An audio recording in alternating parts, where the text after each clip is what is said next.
Hello, good afternoon, and welcome to a very cold and windy Henley High School for another edition of Skyline Conference softball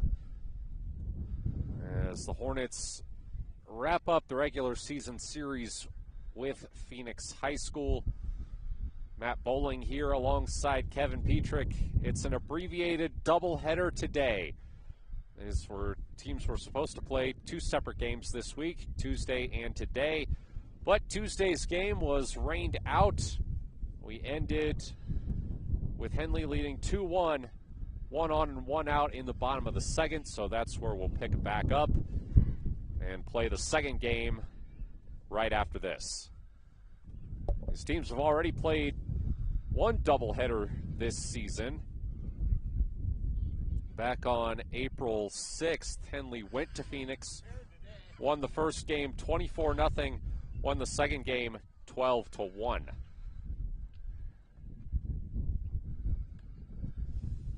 This isn't the first time we've seen this. We've had to continue games on different dates before. We did this against Crook County a week or so ago, so the kids are used to this. Just about the same weather here today as it was on Tuesday, but it is dry so far, so we'll try to get this game in.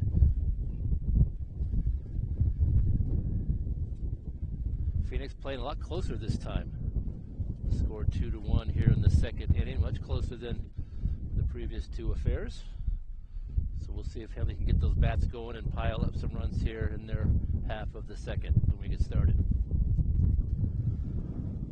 Keely Woodside looks like she's going to be back in the circle for Phoenix. That's where she started on Tuesday. And she's going to face Susie Nichols to lead off. Yeah, I thought Woodside pitched well Tuesday. Just gave up one run in the first. Did a good job keeping the ball in play for her defense. And struck out a batter, so she'll see if she can continue her good pitching here as well.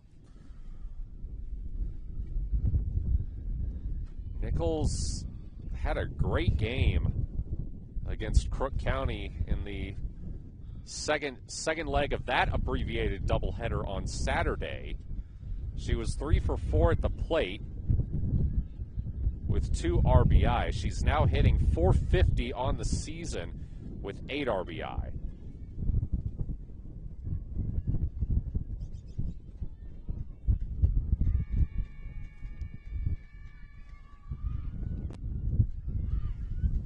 Hayden Higgins is the runner at first.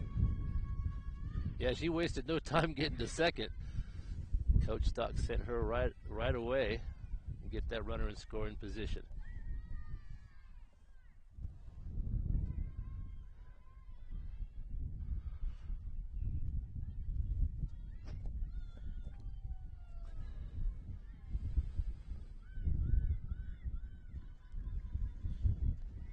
Oh, 1 to Nichols.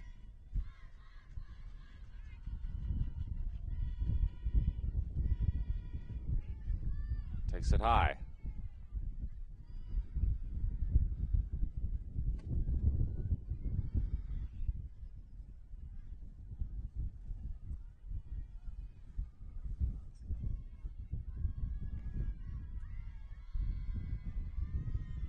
The 1-1.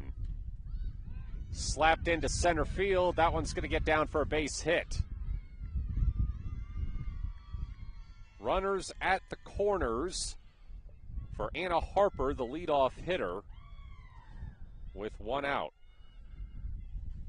Well hit there by Susie Nichols.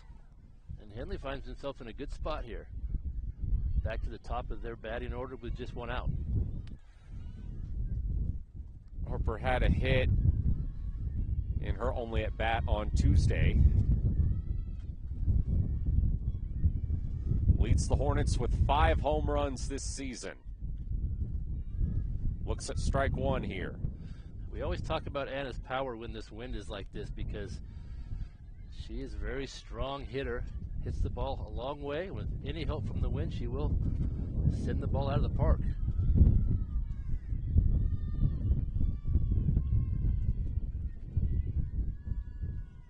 The 0-1. upstairs. That's a ball.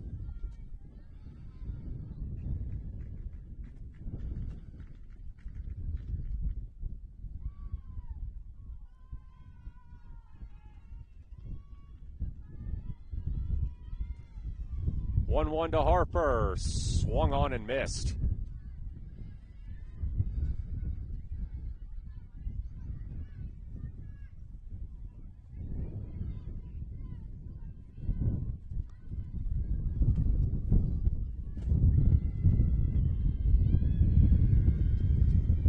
One, two, got her. And Harper strikes out. That's a big one for Keeley Woodside. It's a good pitch by Woodside. Got it past Harper there. Henley now looking for a 2-out rally. They've got 2 in scoring position for more.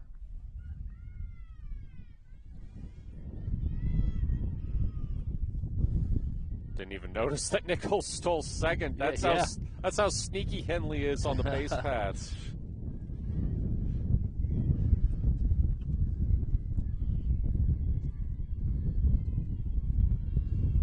One 0 to Moore. Make that 2-0.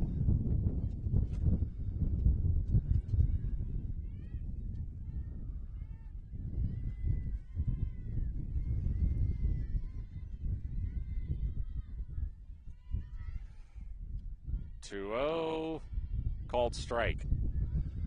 Phoenix players not surprised by the weather today. They're all wearing, or most of the kids are wearing sweatshirts and hoodies out there on the diamond. Drilled to short, and that's going to end the inning. Henley strands 2 in scoring position, and we head to the third. Hornets up 2-1 here on mybasin.com. Sports was kind of what defined me as a person. I loved to play every sport I could possibly play. The Abbeys was really the family stomping ground for all of our community. Saturday afternoon soccer tournaments, we'd head over to Abbeys afterwards. And then when we got up into middle school, on our way home, we'd stop at Abbeys after basketball games. When I go home, I want to see 2 things when I drive through Winston. I want to see my Abbeys, and I want to see my high school. And those are the 2 memories that stick out the most to me.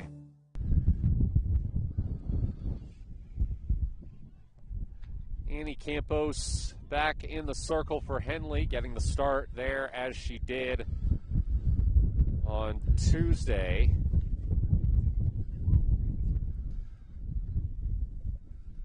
Henley stranded 2 runners in scoring position in the bottom of the second. Yeah, we're seeing a little bit of a different Phoenix team here. And they have won some games since the last time we saw them over the hill. And they're playing a very competitive game here. The scores were not close in that first set, and they're doing a good job getting those Henley batters out before they can score too many runs. They've only got a couple here. It's been interesting to see the results. You're right, Kevin. They right after that doubleheader, they won at Marshfield, who's currently ranked number 6 in 4A by the OSA computer rankings. They beat them 14-8. Then they split at Klamath Union, a double header. Klamath Union's ranked number 19. They swept Mazama, split with Hidden Valley. Hidden Valley is ranked number 11. Yeah, as a coach, that's all you can ask for. You want your team just to get better and better every game. Then by the end, you'll just take your chances. You can get into the playoffs. Phoenix seems to be on that track. Jaden Voss leading things off for Phoenix. She walked in her first plate appearance this game. And she's got the hoodie on, like you were talking about, Kevin. Yeah. So does Carson Gallegos, who's on deck.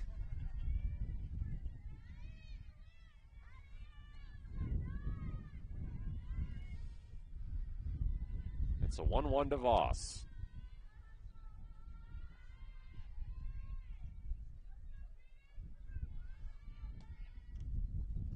Fouled off.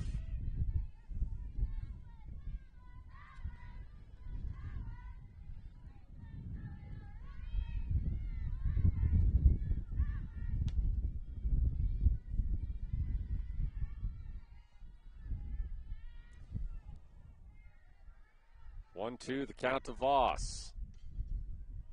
And that one's fouled off. Campos typically a very good two-strike pitcher. If she gets ahead in the count, she'll try to get hitters to chase a pitch. And she got her there, strike 3.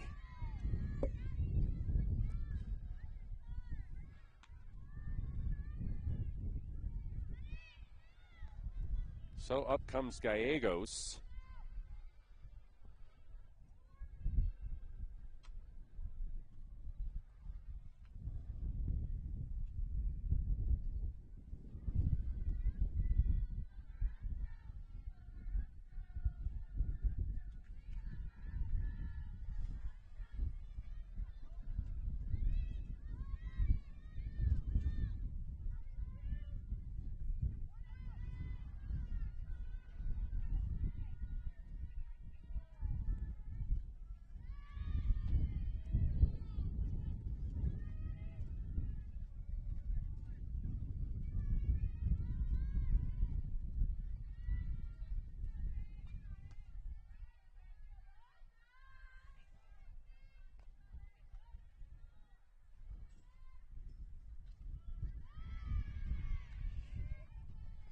Strike 2 to Gallegos. Good location on that one. That inside part of the plate.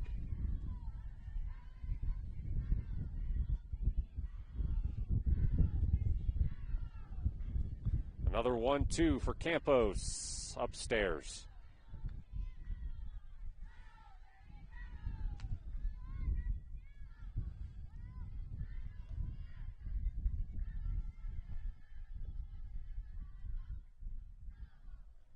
Swing and a miss, strike 3.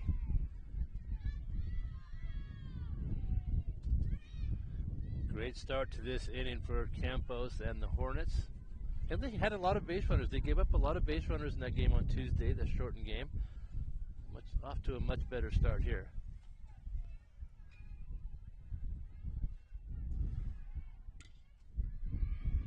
First pitch drilled foul down the third baseline by Woodside.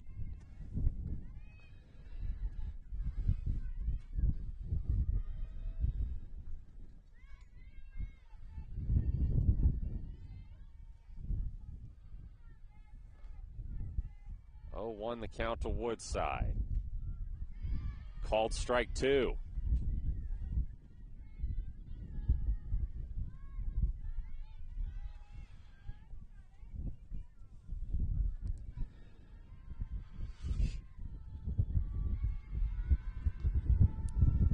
Oh, 2 in the dirt.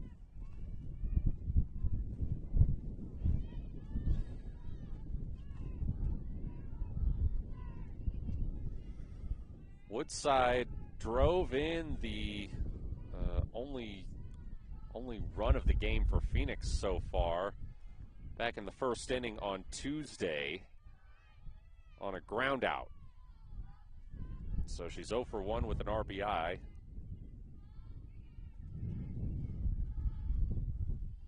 And she's got a 2-2 count. Swung on a miss, strike 3. Annie Campos strikes out the side in her first inning of the day. We head to the bottom of the third. Henley up 2-1 here on mybasin.com. Thanks to Les Schwab Tires, I'm a confident backseat driver, but Mom's a little stressed about spending. Remember, deep breaths and watch your speed. Even though we're watching our wallets, Les Schwab is still watching out for our safety. It's the third year. During the Les Schwab Founders Celebration Sale, save up to $150 instantly on select sets of 4 tires. Les Schwab Tires, doing the right thing since 1952. Annie Campos will lead things off for Henley after striking out the side in the top of the third. She'll be followed at the plate by Belle Birch and Leliana Segura. A great start pitching for Campos. When she gets in a groove like that early, that usually means trouble for the opponent. Striking out the side is a great way to start. on today's game. She had a little trouble Tuesday early, but not today. At the plate, she reached on an error in her first at-bat on Tuesday.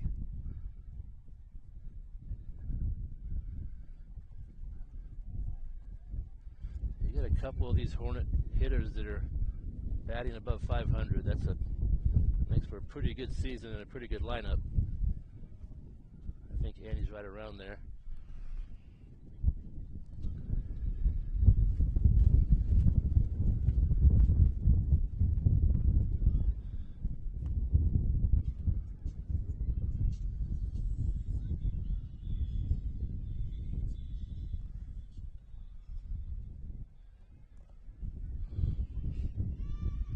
First pitch from Woodside is outside. Ball one.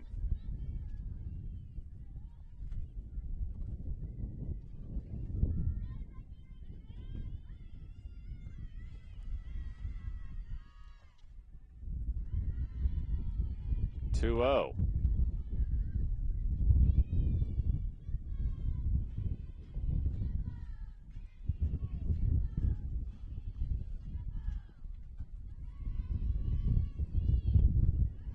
Mentioned Campos was at the 500 mark. She came into this game hitting .518 on the season.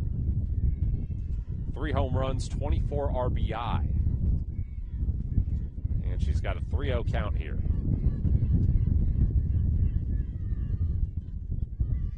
Upstairs, she walks.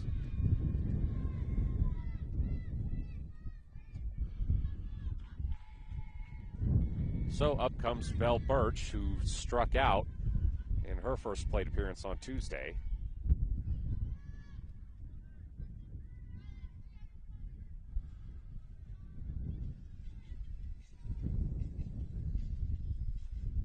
As they bring on a courtesy runner for Annie Campos, as they usually do.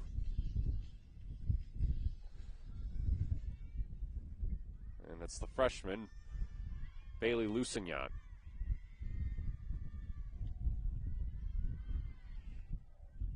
Birch takes ball one.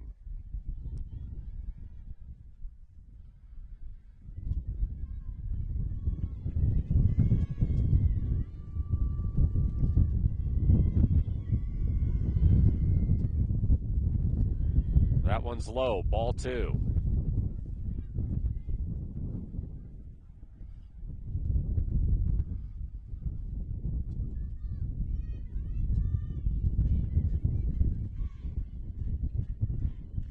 That one a called strike. 2-1 count to Belle Birch. See if Coach Stock moves the runner on this pitch. Runner will move as the ball is driven into center field. It's a single for Belle Birch, and it brings up Leliana Segura.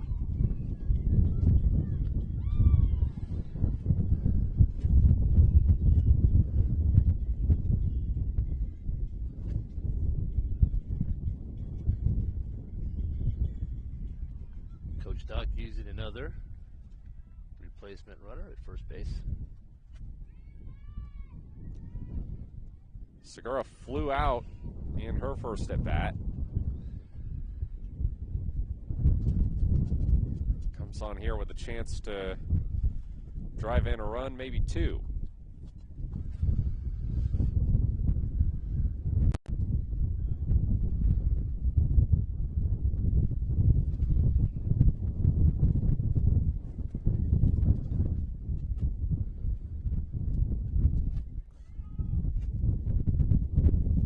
Like a pause as they get things squared away with the courtesy runner.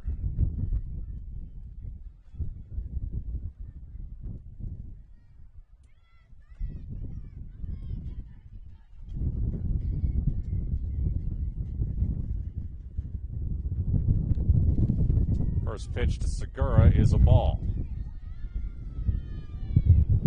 Segura's been hitting the ball well lately. in and pitched pretty well also this past week. Yeah, big-time relief appearance in Game 2 of the Crook County doubleheader. Swings and misses here. That's a good change of speed right there. Fooled Laley a little bit. She came into that Crook County game having only thrown 3 innings the whole season, faced 17 batters across 3 games. In that game, she threw 4 1/3 innings, faced 17 batters, allowed 2 hits, 2 runs, walked 2, struck out 4. Wow, that's a really good outing. Big-time performance by the sophomore to give Henley a clear path to the number 1 seed. The 1-2 popped up into shallow left. They can't make the catch. They get a runner safe at third. Wow. Looked like the throw beat her, but maybe the foot wasn't on the bag. Yep. I think the foot didn't quite make its way to the base. And that was a good break for Henley there. That might have been a situation, again, with that wind kept that ball kind of up and out. The shortstop couldn't get back in time. Henley now with the bases loaded. Phoenix's outfield struggled in similar conditions on Tuesday. Can be hard to judge the flight of the ball well when the wind is this strong. Yeah, the wind really has been, it's been gusting. It's a very, very high rate, so it's not just a little breeze. It is definitely windy. Jillian Vickery fouls one over the Phoenix dugout.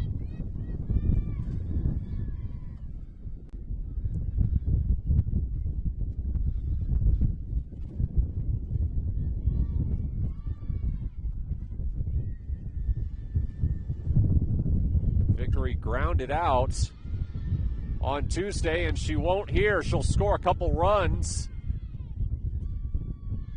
And it's a stand-up double for Jillian Vickery. Good hitting there with runners in scoring position. Good strong hit to left field. Scores 2.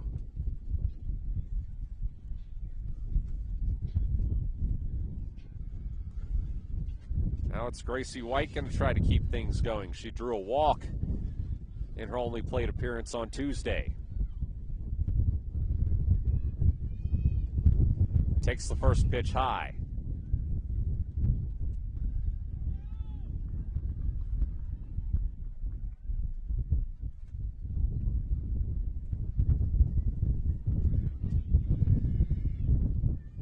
Nobody out, 2 in scoring position. The 1-0 to White. Drilled past second base. And it's another 2 RBI double for Gracie White. Second run barely beat the throw at home. Yeah, that was good aggressive base running again. Henley's been doing that all year. I like that. You force the defense to make the play. You have to make a good throw. And that time paid off for the Hornets. So back-to-back 2-run doubles for Henley. They've opened up a 6-1 lead here in the bottom of the third.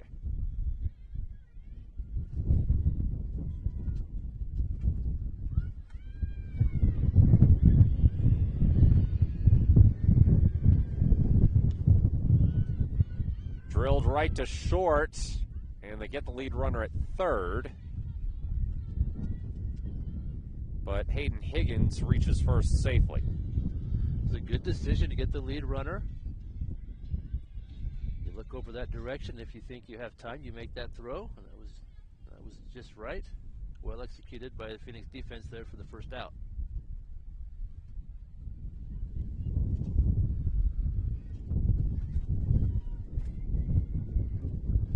So it's Susie Nichols. As Higgins steals second.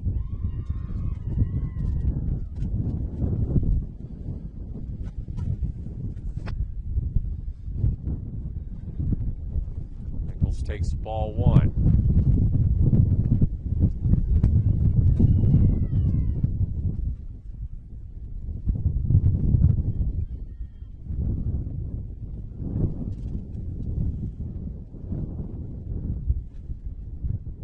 It's 2-0 to Nichols.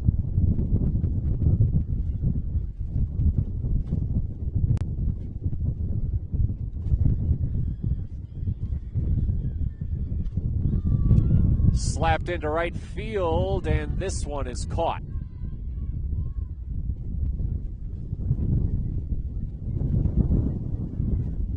It's going to hold Higgins at second. It's a nice play by the Phoenix outfielder there. Got a good jump on that ball. Able to read it quickly and make the catch. So we're back to Anna Harper, who struck out last inning.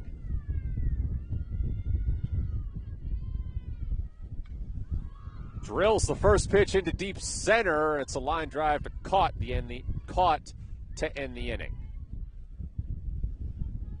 Henley scores 4 in the bottom of the third. Phoenix will try to answer in the top of the fourth when we come back here on mybasin.com. Threads. There are many threads that run through our region. There are churches and schools and Little League teams that bring us together and bind us into communities. There are roads and cars. There are houses and jobs and businesses, all woven together to make the fabric of our communities. There are financial threads that are part of that tapestry as well. For over 80 years, it's been our pleasure to be headquartered here, providing financial services to generations of our friends and neighbors. From that first savings account, to retirement planning, and all of the cars and houses and groceries in between, we keep your money local, investing it back into our communities, adding more threads to the fabric to make our communities stronger. Pacific Crest Federal Credit Union. Find your path.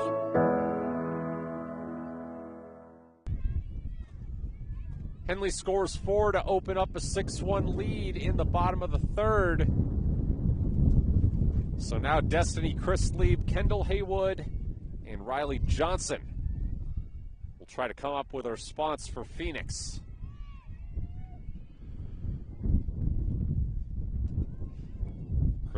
Christlieb looks at strike one here. Wind is still blowing very strongly out to left field.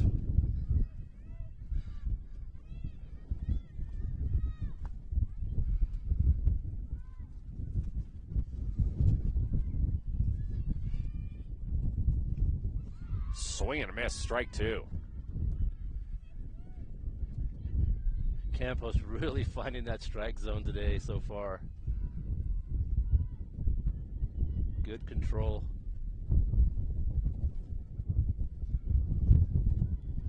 Oh, 2, got her.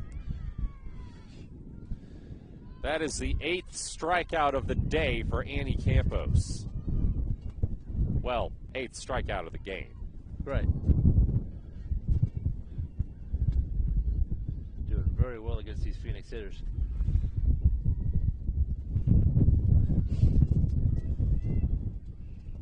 She delivers a ball here to Haywood.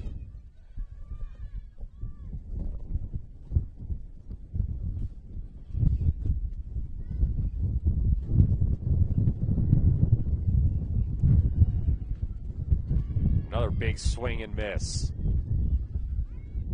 Hitters just having trouble keeping up with that fastball.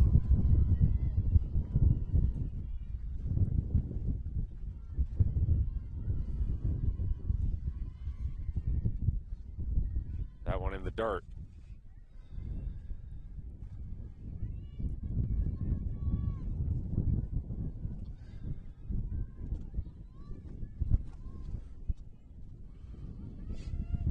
Two-one count to Haywood.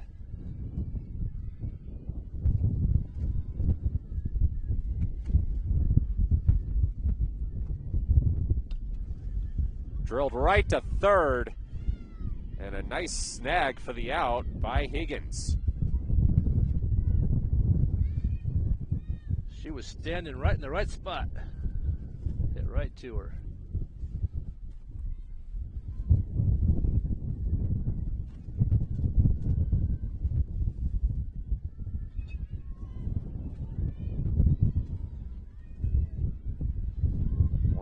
That ball got away behind. Phoenix had some base runners when this game started Tuesday. They've had no such luck today. 1-0 to Riley Johnson. Fouled.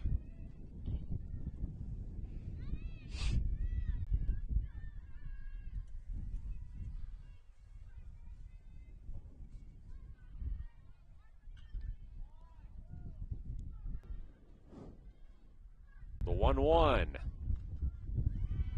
Called strike 2.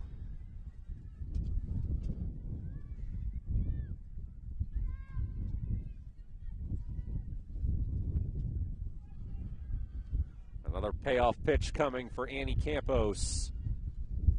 She sends that one low.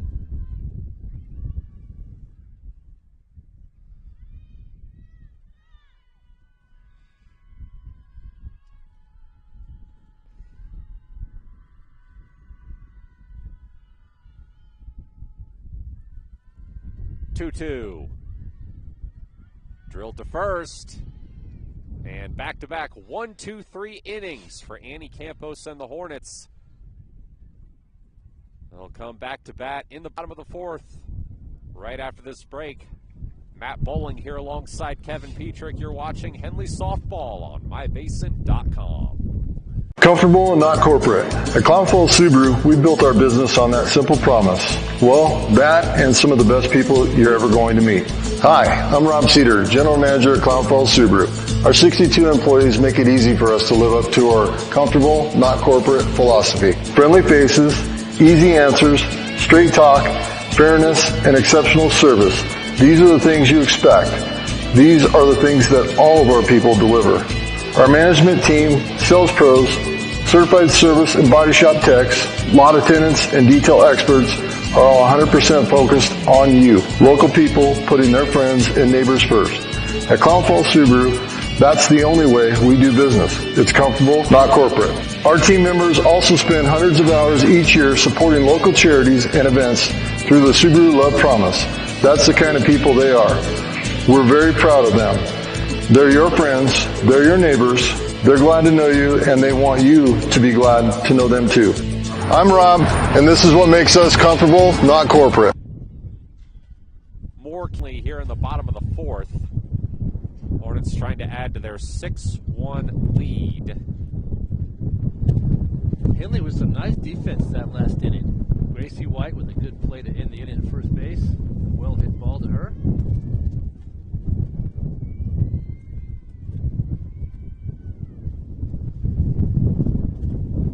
Moore is 0 for 2 this game. She takes ball 1.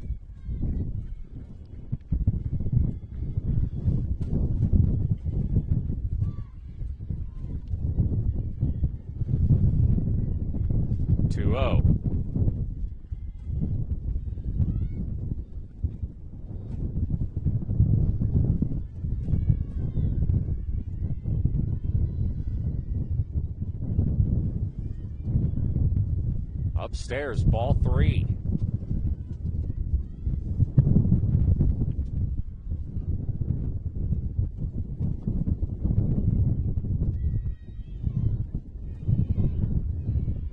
And that's strike 1.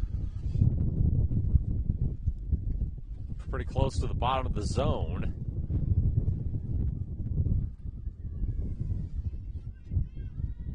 But it's a 3-1 count for Samantha Moore. No doubt about that one. In the dirt, Moore walks.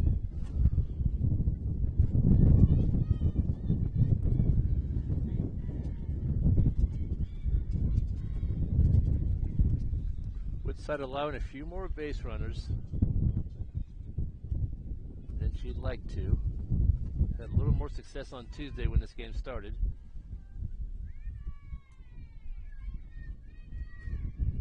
First pitch to Annie Campos is a called strike.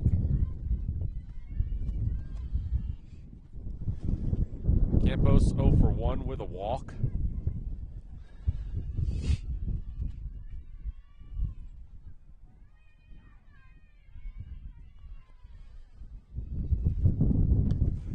Drills this one through the gap. And a single for Annie Campos.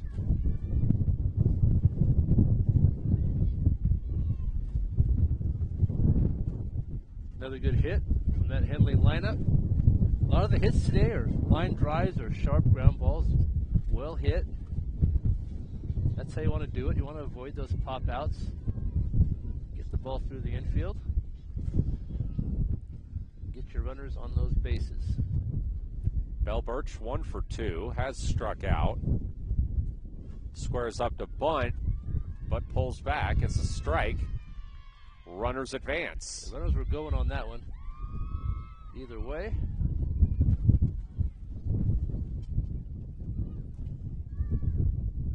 And a base hit should score 2.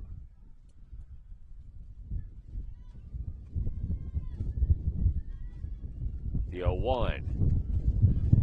Called strike 2.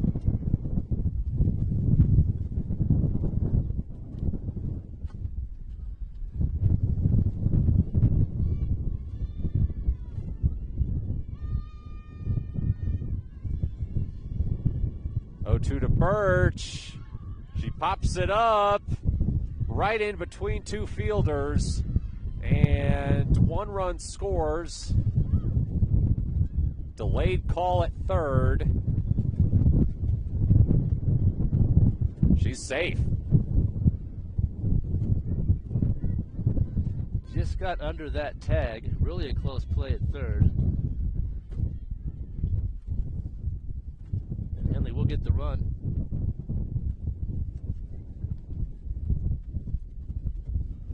And it brings up Leliana Segura, who is also 1 for 2.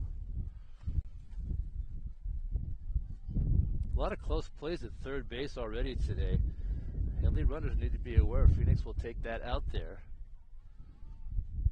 Even though the runner was trying to score, they went to third, almost got the out.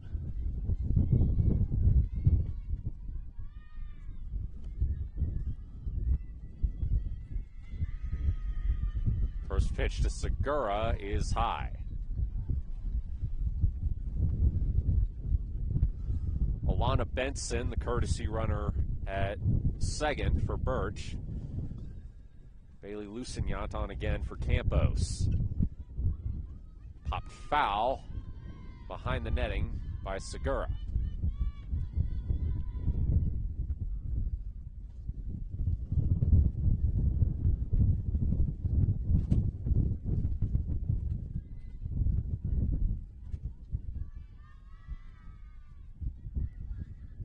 The 1-1. Driven through the gap, 1 run scores. Here comes another. And it's a 2 RBI single for Leliana Segura. Segura's had a lot of opportunity to drive in some runs, and she's been doing a nice job. Another good hit to the left side.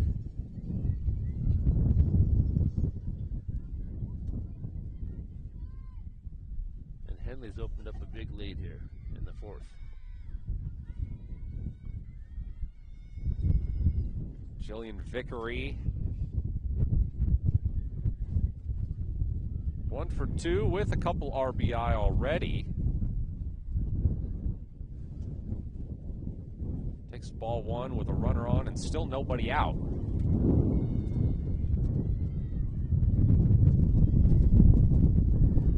That one way high.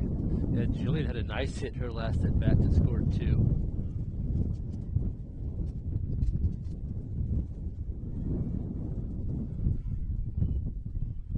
Henley's got 3 straight hits, all singles.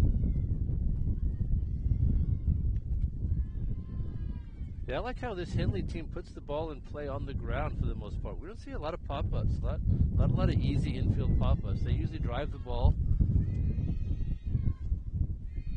And they make that defense make a play. 3-0 to Vickery. Called strike. How do you feel about 3-0 pitches, Matt? You always take? We haven't seen one hitter swing this year for either team on a 3-0. That depends. Yeah, see, I'm kind of in the sometimes camp. Yeah. You know, sometimes maybe you should give them the green light. But most managers would disagree with that, probably. Well, either way, Vickery walks, so I guess it doesn't matter in the end.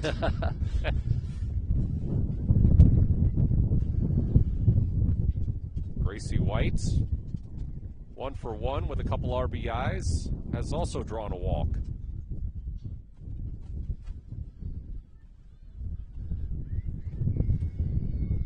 Two on, still nobody out.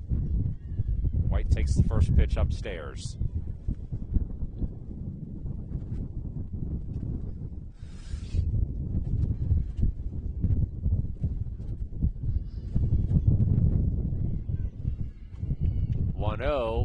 Called strike.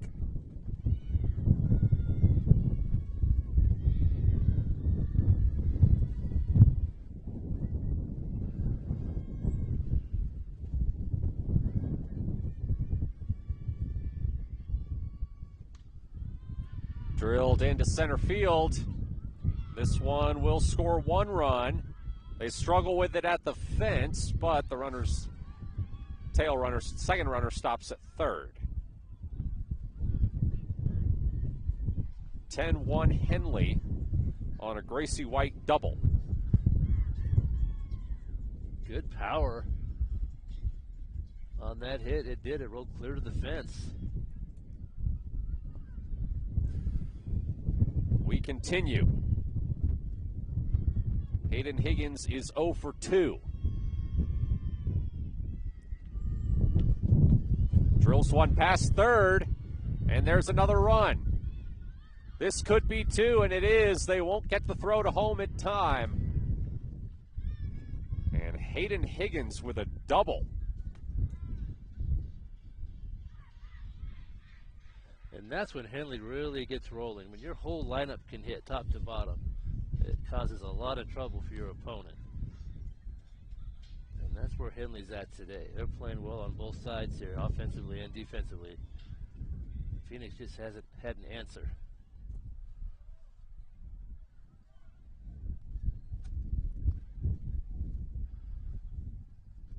And now Phoenix is time out here, yeah. Yep.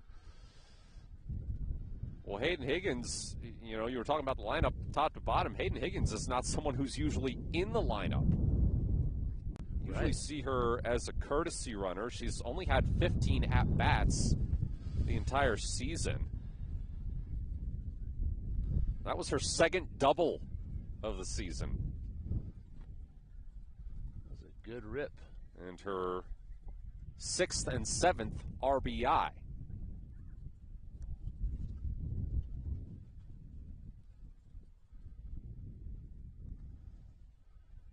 Now, Higgins is just a sophomore, so some of these early reps, I think, are going to prove valuable in the long run. Absolutely. You want to get that depth, your younger players and some of your bench players. Henley's done a nice job of that so far. We may have a pitching change here. Yeah, looks like we do. So Keely Woodside is out. Well, maybe not out of the game. I think they may move her into the field, it looks like.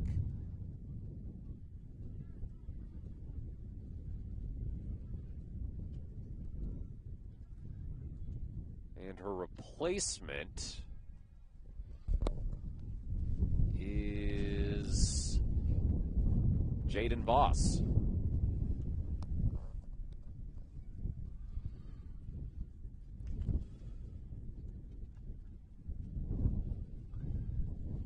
Voss has only pitched 2 1/3 innings this this season. This is going to be her second appearance.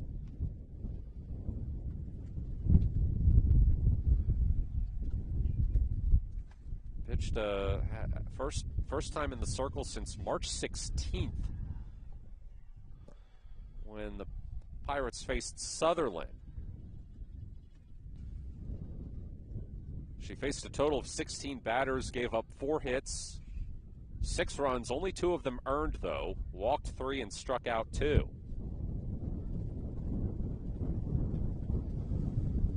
So Kevin Scoggins, the Phoenix head coach, in the 3rd game against Henley this season is maybe trying to throw the Hornets something they haven't seen before.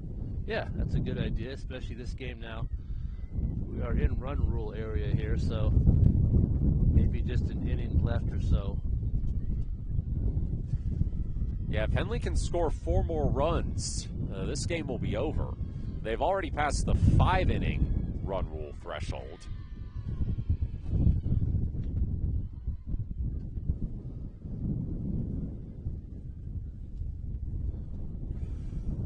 Susie Nichols takes ball 1 from Voss. Nichols 1 for 2.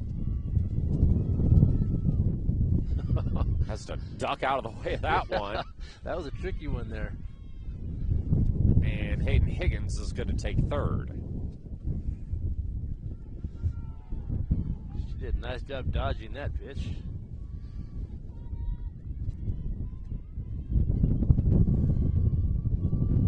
Two-0 to Nichols. Fouled off.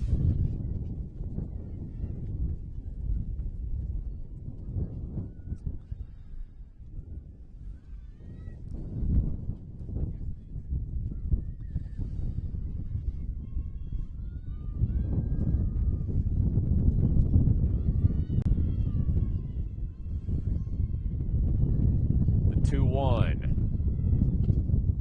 Another one foul.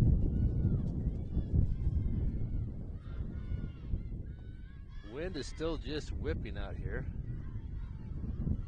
I feel like I'm whale watching on the Oregon coast, Matt. I've been in the climate basin a long time, but the sustained winds in April that we've seen, they're pretty crazy. It just doesn't let up.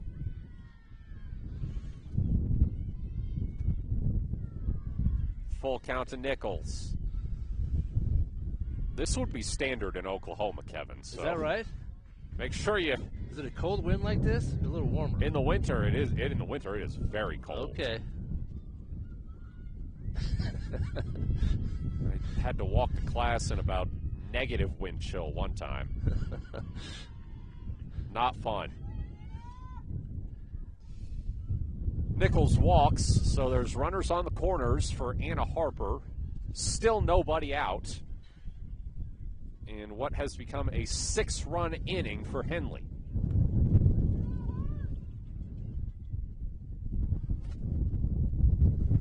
Harper's 1 for 3. Takes strike 1.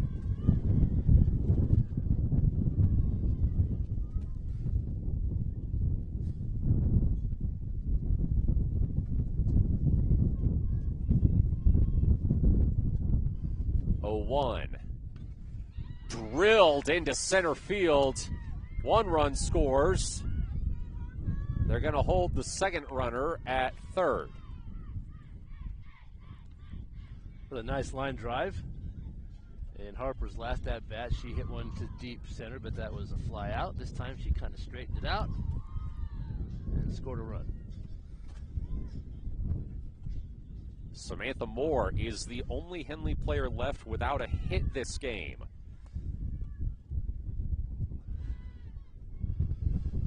She's 0 for 2. Takes strike 1.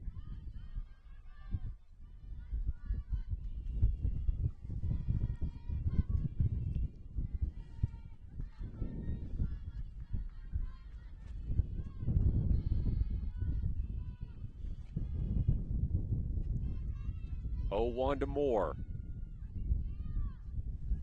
That one's low.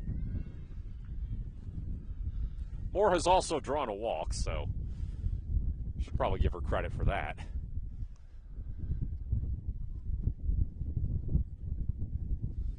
Most coaches don't really care how you get on base as long as you do. That's right. That's true.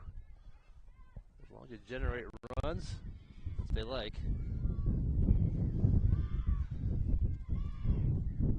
She's got a 1-2 count.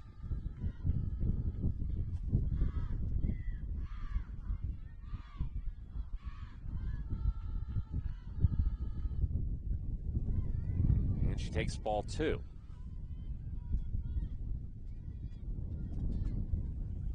Henley has now batted around this inning. They've scored 7 runs.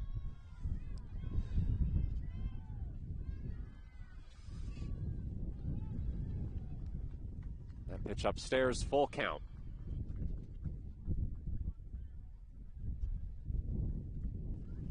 Henley needs 3 more runs to end this.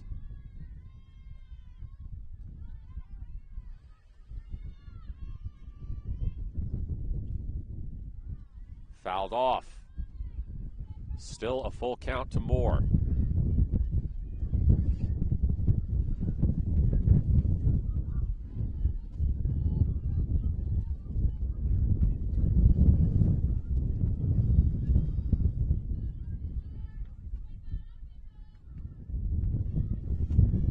Two. Another foul. Moore hanging in there. Harper was leaving on the pitch over there at first. She'll probably do that again.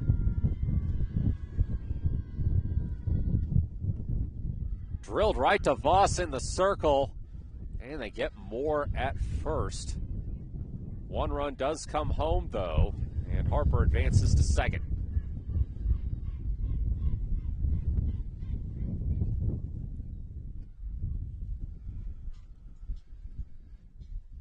So Annie Campos batting for her second time this inning. Singled the first time. She could walk this off with a homer.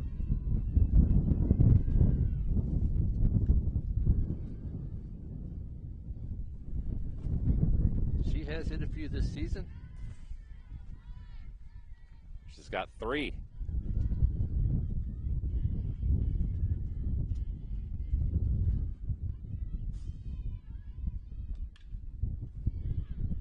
Driven to third.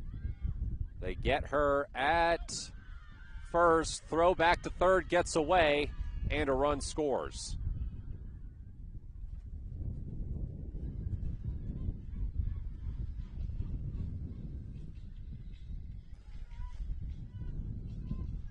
Last 2 Henley hitters put the ball into play, and in both cases they get a run to go across, so sometimes that's what you need. So the base is empty with 2 outs for Belle Birch. She's 2 for 3 with an RBI. Can Henley walk it off by run rule, or will we have to play another?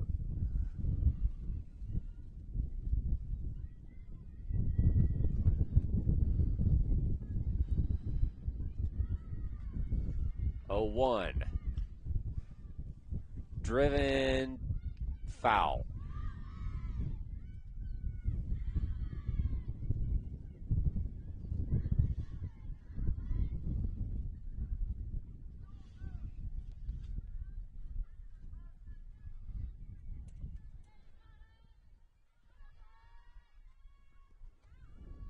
The 0-2. Another one driven. That's going to be fair.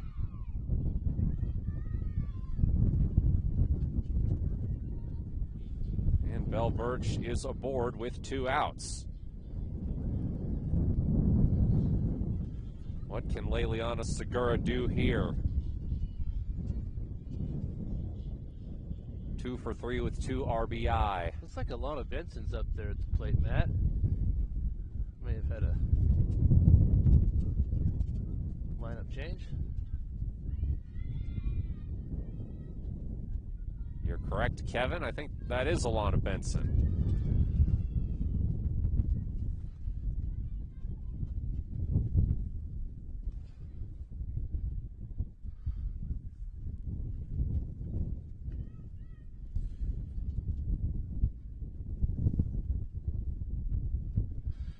Henley with a sizable lead, so we may see some changes. See how Alana does here at the plate. Benson, a junior, another player who's normally on the bench. This will be her 9th plate appearance this season. She's hitting 167. Has only recorded 1 hit.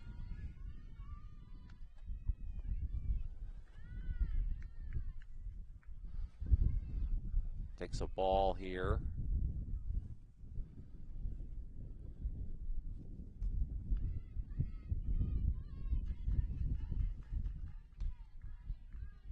That one upstairs.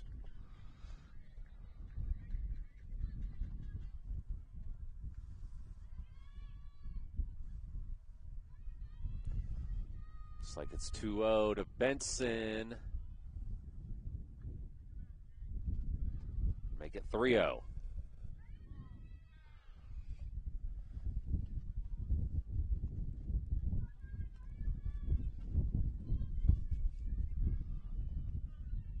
Called strike.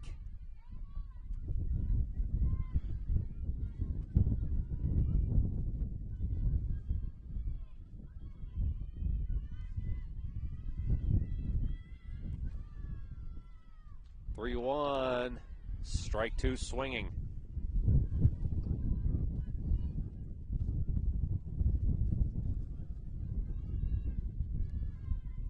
Chance for Jaden Voss to end the inning here. Drilled through the legs of the second baseman. And it's the second hit of the season for Alana Benson. Keeps the inning going. Good work at the plate by Alana. Got the count to go full, hung in there, and slammed out a base hit. Good work. Another visit to the circle.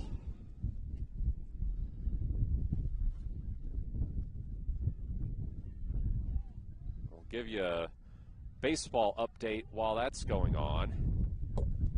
Henley currently leads Phoenix 15-5 in the bottom of the 4th.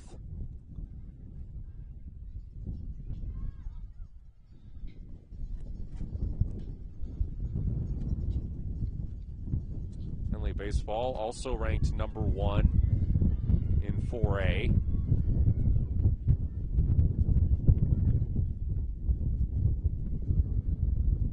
That's the first pitch low for Jillian Vickery. Vickery can walk it off here. She pushes this run across, swings and misses. Yeah, this Henley softball team still ranked number 1 in the state. That's quite an achievement, not just to get there, but to hang on to that ranking. They've been able to do that for most of the season. 1-1 upstairs.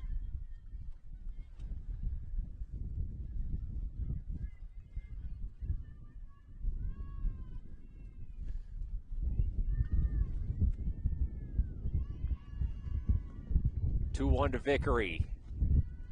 Upstairs, ball 3. Pendleton number 2 in the state rankings. The Dalles is at 3. They've hung around there, but haven't quite been able to get to number 1. Henley stays there. 3-1, fouled off.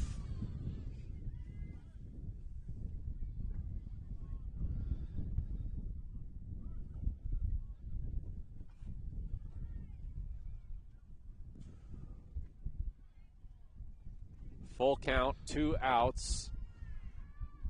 Bottom of the 4th. Chance for Jillian Vickery to end this game by run rule.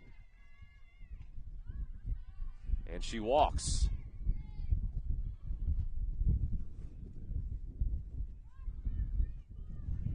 So now it falls to Gracie White. 2 for 2 with 3 RBI already. and has drawn a walk.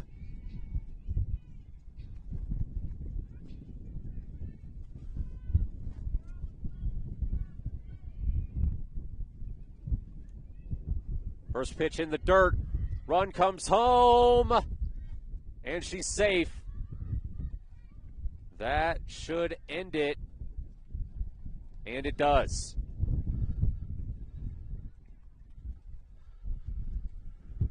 I didn't think we'd get to a run rule, but Henley managed to get there. So this game will be completed after 4. That's just what this Henley team does, Kevin. I mean, when they get rolling, it is so tough to stop them. They really can score in bunches. They get rallies going, and they just, that lineup, top to bottom, as we have mentioned, they can hit. And they put up 16 in this game. 16 in this game,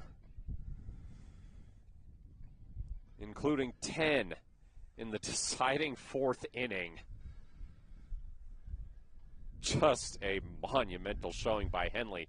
And we've got one more game left to play. This will actually allow us to get started early. The game was originally, the second game was originally scheduled for 5 o'clock, but I have a hard time believing that either team will object to playing closer, more like 4:20, and allowing Phoenix to get back on the road before dark. Yeah, I think that would make sense. I think that they'll probably take a short break here and then start game 2. We'll also take a short break. We'll keep the stream up, but just turn our headsets off. Matt Bowling here alongside Kevin Petrik. Don't go anywhere. You're watching Henley Softball on mybasin.com.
All right, welcome back or welcome in if you're just joining us.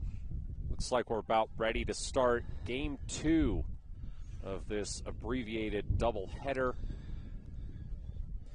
Henley wrapping up the first game with a 16-1 run rule win in the fourth inning. Hornets scored 10 runs in that frame to end the game. And we now start Game 2. Matt Bowling here with you alongside Kevin Petrik. Annie Campos returning to the circle for Henley.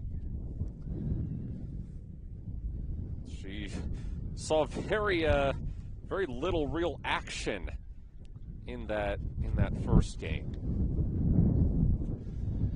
Yeah, anytime you play a partial game like we did earlier, it's kind of a weird situation, and it's hard to get into the groove. But Henley played pretty much a perfect game, both offensively and defensively.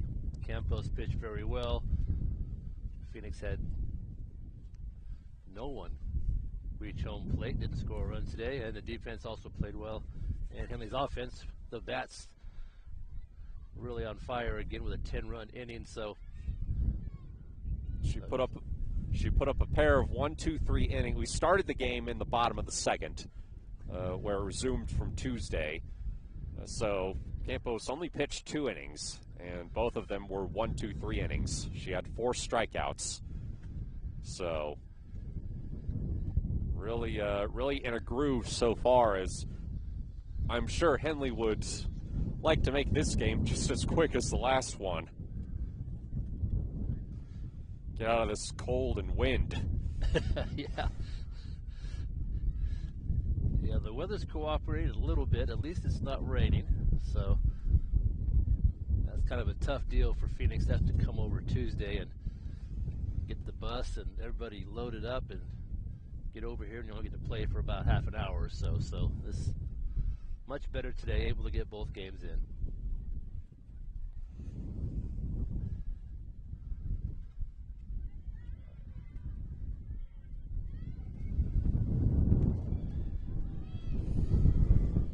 So Campos about set to get things started in the circle. We can't tell who's leading off for Phoenix because she's got her hoodie on, as does the on-deck hitter,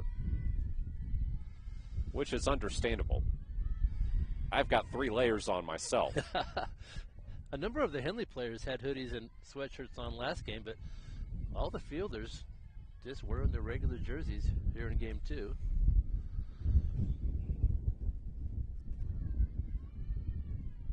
Looks like Jaden Voss is the leadoff hitter for Phoenix. Henley's made a few defensive changes since Game 1.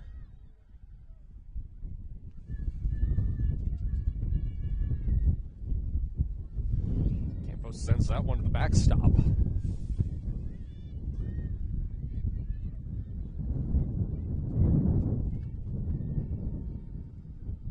Looking at the defensive lineup for the Hornets, it's Campos in the circle, Belle Birch behind home plate.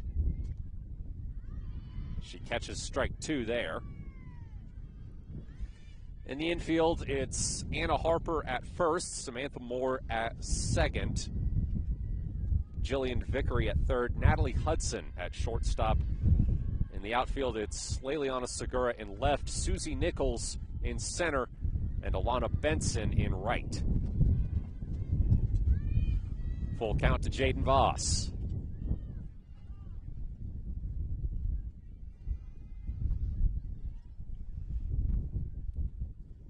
Calls time. Gets settled back in.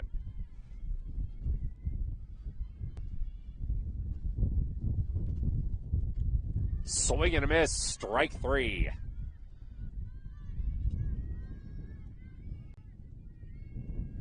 Another strikeout for Annie Campos. Phoenix still has yet to get a runner on base today.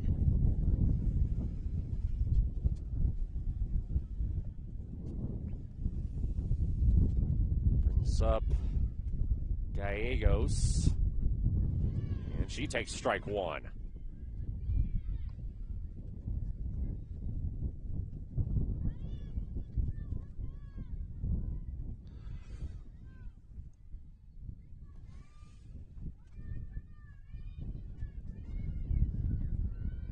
0-1. Gallegos swings and misses.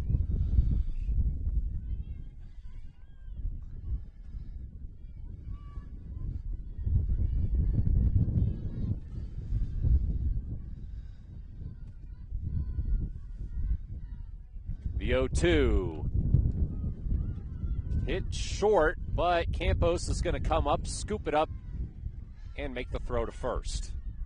That one barely left the batter's box. That was a nifty changeup that Campos threw that time and forced the hitter to kind of make a half swing. So yeah, ball didn't travel very far, and that was an easy out. Nice hustle for Campos.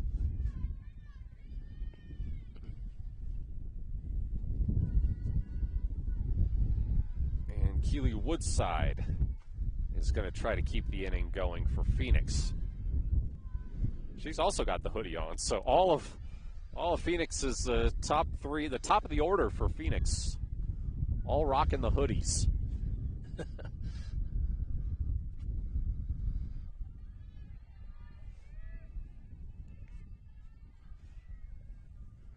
I remember occasionally when you would see NFL players wearing hoodies under their uniforms. Sure, when it's cold enough, you do what you can.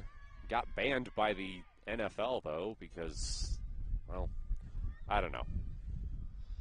They just seem to like banning fun things. They call it the No Fun League for a reason. Yeah, they're pretty strict with their uniforms. We're a little less so here. 2-1 in the dirt.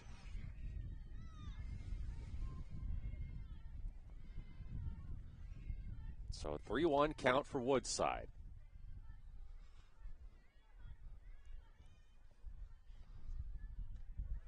Big swing and a miss, strike two.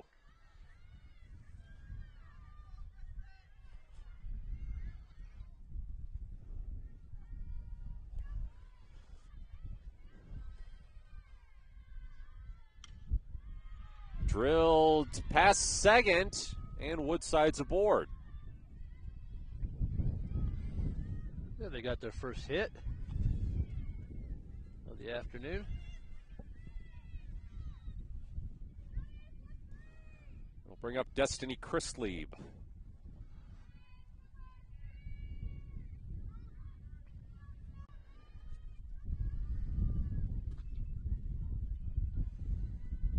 Chrislieb this season is hitting .259.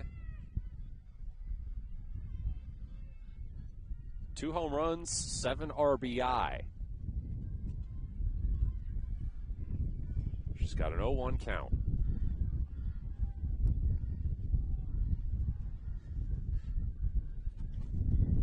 Up high. Henley outfielders playing at normal depth for Chrislieb.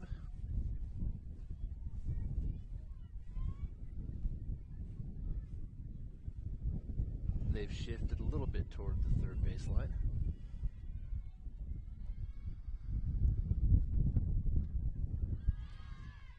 That one on the outside edge, strike two.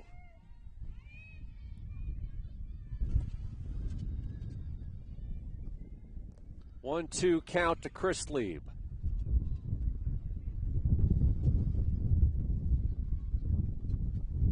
In the dirt, runner to second, and Birch will not make the throw. Chrislieb, the first Phoenix hitter not wearing the hoodie.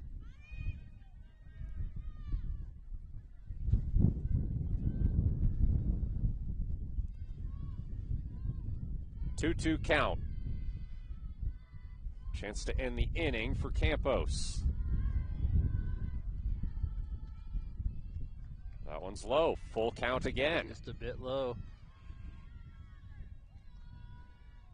So Phoenix working a full count on back-to-back hitters.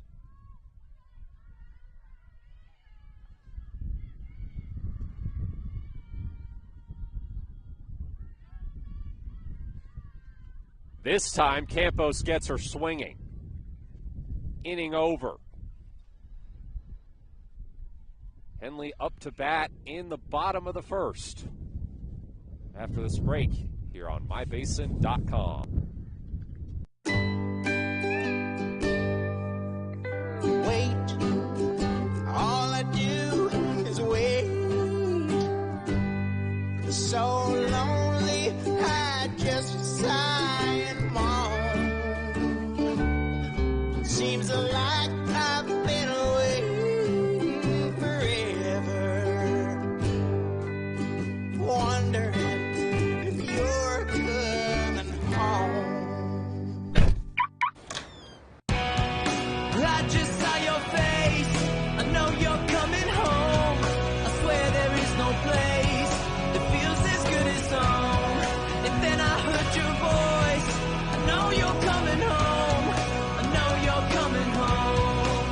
is where unconditional love and immeasurable happiness reside.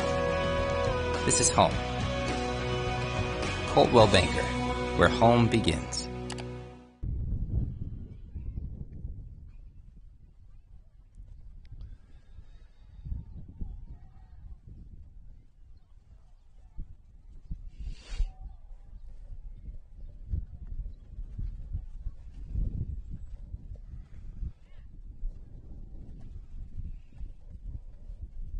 Jaden Voss back to the circle for Phoenix in this new game.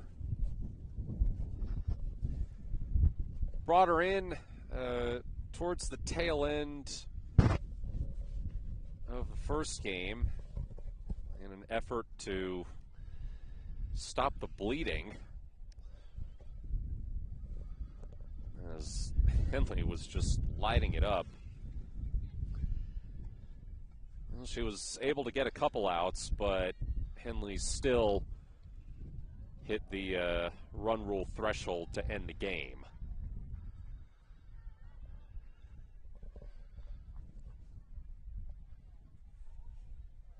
Yeah, we've been watching this team all season, and Henley bats start rolling. It's really hard to get them under control, so we'll see if they can continue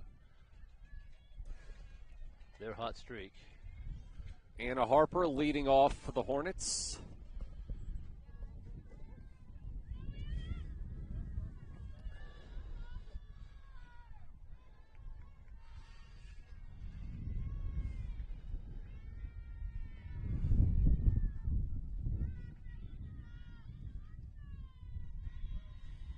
Takes strike one.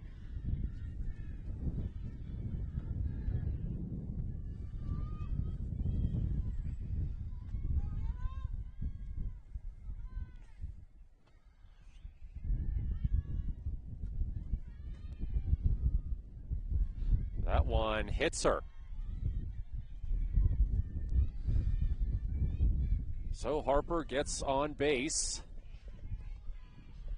And Samantha Moore is going to look for her first hit of the afternoon.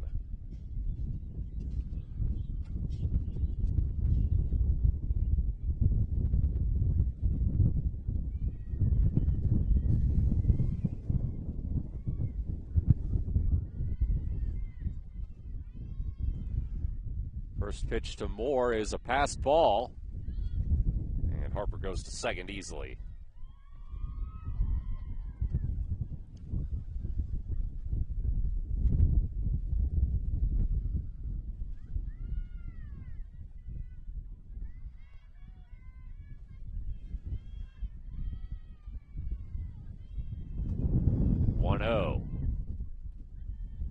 That's a called strike.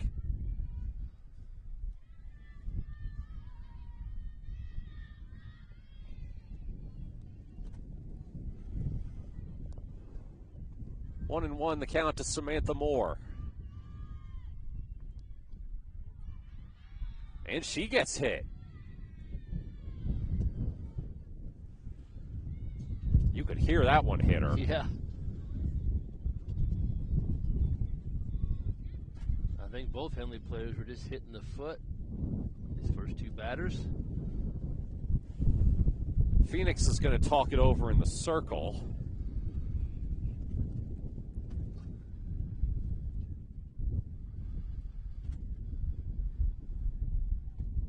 Annie Campos up to bat for the Hornets.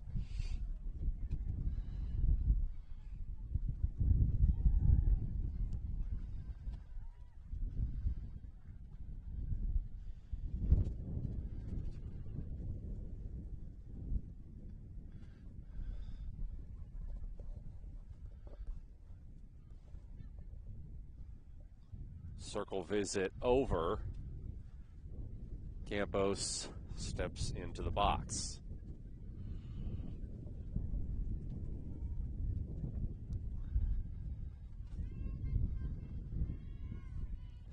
Campos, the top hitter for this Henley team, hitting .508, 3 home runs, 25 RBI. She takes strike one. Good fastball there from Voss.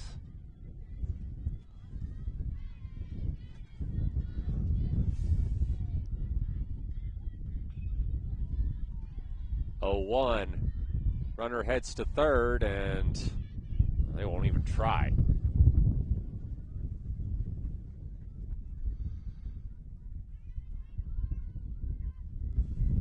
That'll be the 14th stolen base of the season for Anna Harper. That ties her with Moore for first on the team.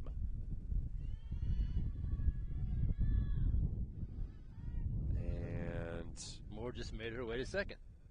Yep. Although that was on a passed ball.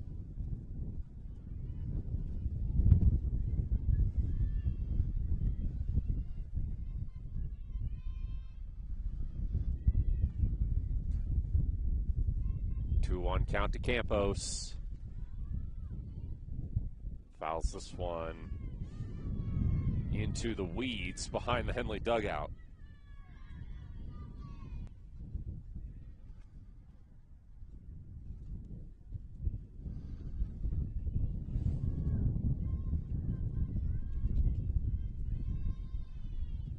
Two. That one's low. Full count to Annie Campos.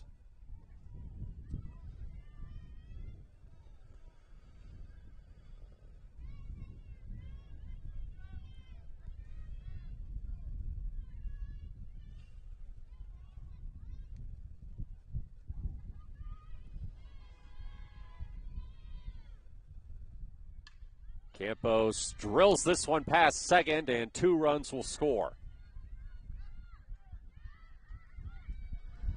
And she'll advance to second on the throw back to the circle. 2-0 Henley. Just the way you draw it up. Move your runners over, get them in scoring position, and get that base hit. Well executed by Henley here in the first inning. And still nobody out.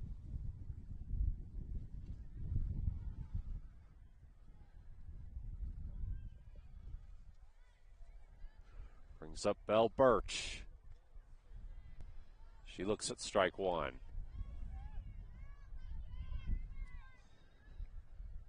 Looks like they didn't bring in a courtesy runner for Annie Campos.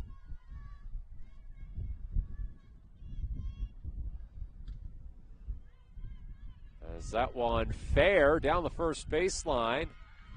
Misplayed at first. Campos comes home to score, and Birch is safe.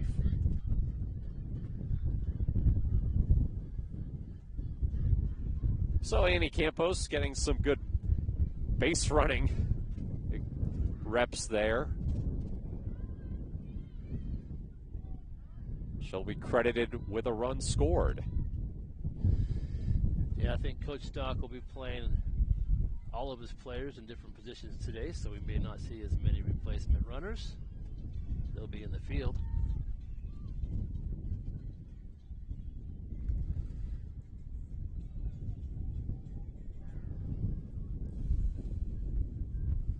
So Leliana Segura looking to keep things going.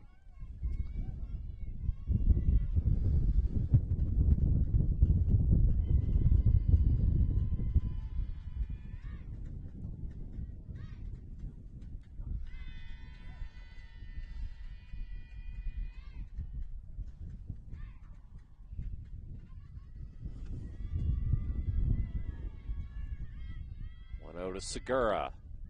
Swing and a miss. Henley ended game one with a 10-run fourth inning.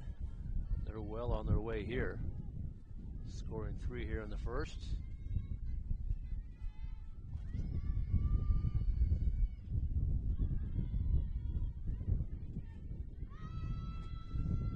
And still nobody out.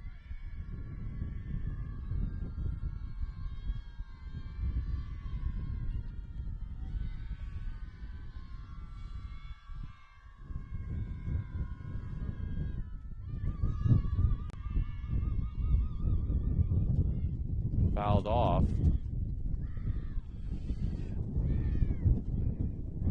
So it looks like actually Destiny Christlieb is starting in the circle for Phoenix this game.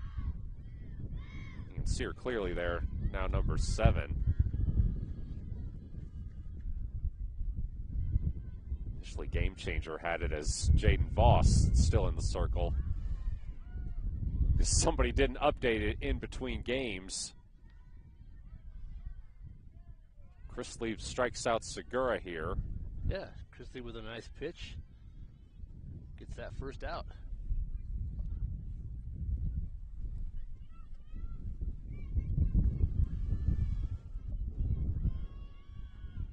One on, one out for Jillian Vickery. Check swing, but it's a strike.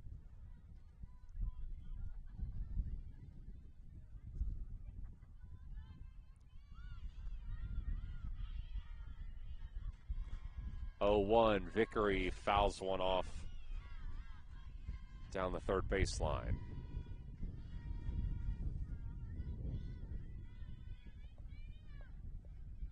Vickery with a good hit earlier today. Had a couple RBI. That first game. 0-2. Off the glove. Runner goes to second.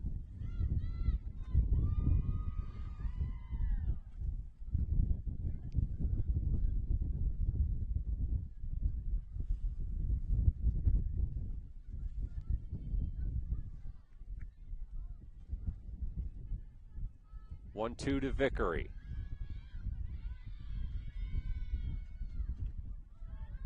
Strike 3 looking. Another good pitch.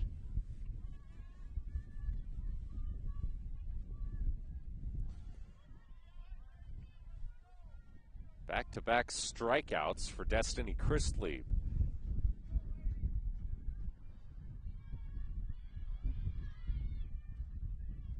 Natalie Hudson, I'm going to try to drive in this run. Phoenix coaches had that little meeting out at the mound, and it seemed to have worked a little bit. Hayden Higgins, the courtesy runner for Belle Birch.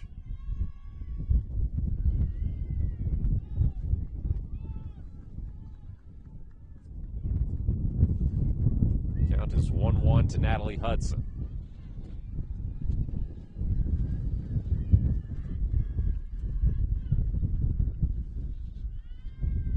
That one's high, ball 2.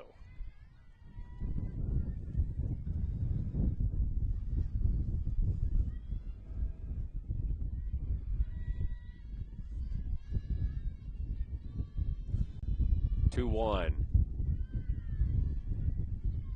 Called strike, but it's dropped and Higgins goes to third. First time we've seen Hudson today at the plate.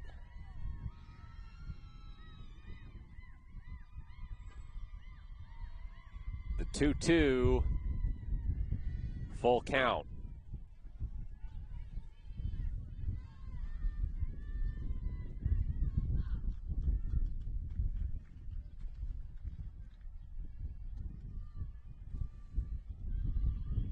Big pitch here for Christlieb, and it's fouled off.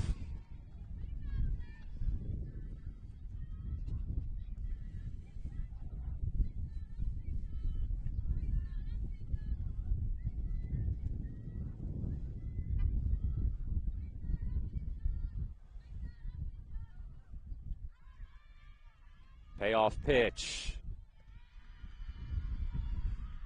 Over the head of Addie Bright, and Hudson walks. It's a good at-bat for Hudson. After Chrisley struck out a couple of batters in a row, she manages to find herself at first base.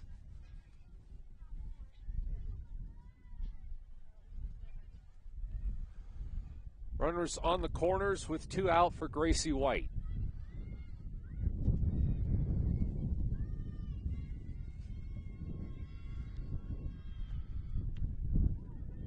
Takes strike 1.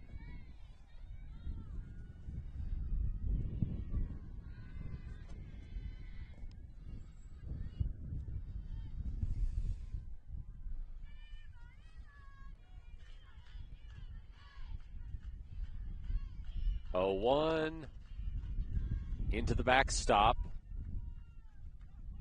Vic Hudson goes to second.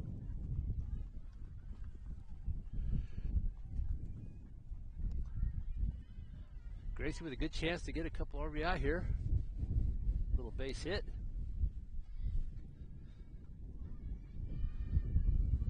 1-1.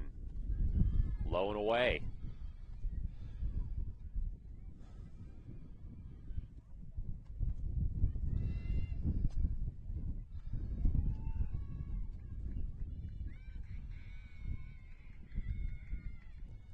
Two one, fouled.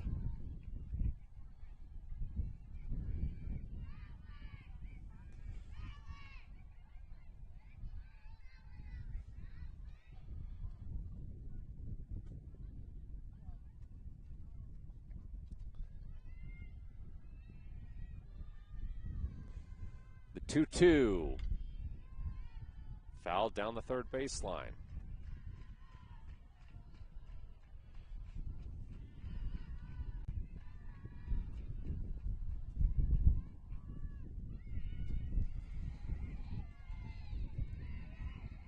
Another important pitch coming for Chris Lieb. 2-2. Full count again.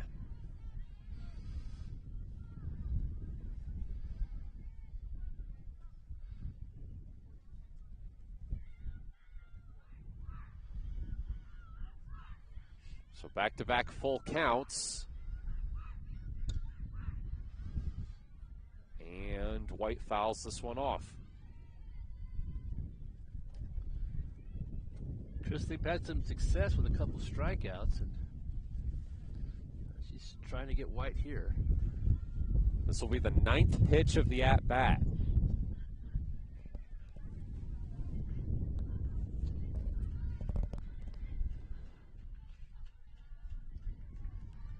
And it's ball 4.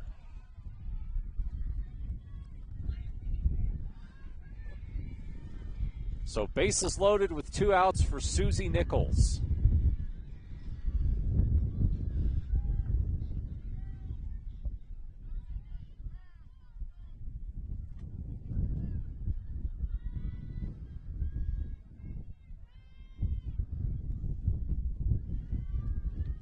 First pitch is low. Phoenix trying to get out of this inning. Henley trying not to strand all these runners. Nichols fouls one behind the Phoenix dugout.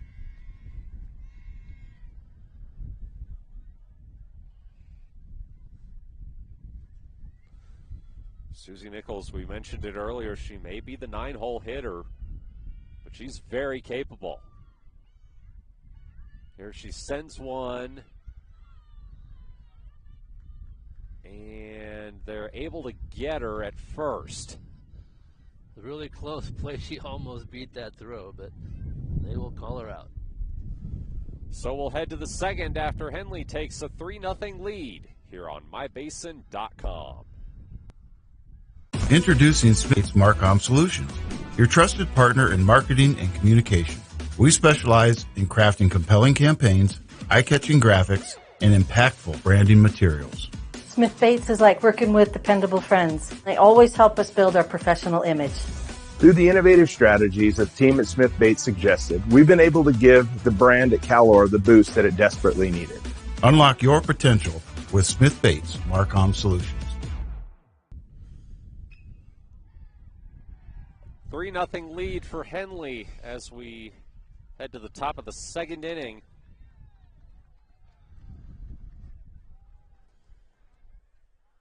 Annie Campos allowed 1 hit in the first, struck out 2.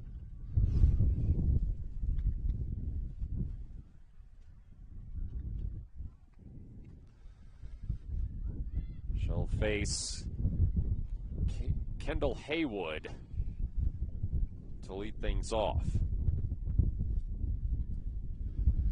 Yeah, Phoenix offensively really haven't threatened Henley today. Having a lot of trouble generating base runners. Campos doing a good job in the circle. She's had a little help from her defense as well. Let's see what they can do here in the second.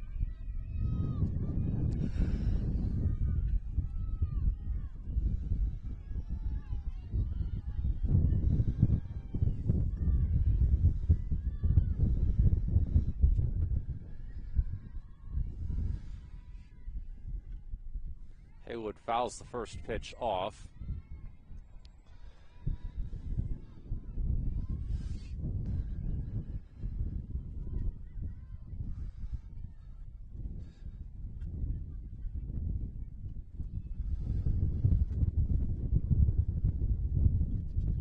Swings and misses at that one.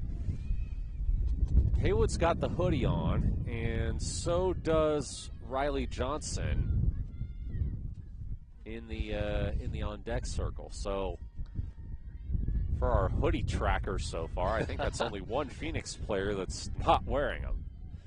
We haven't mentioned the wind in a while, but it's not because it's gone. Yeah. We just haven't mentioned it. It's still brisk.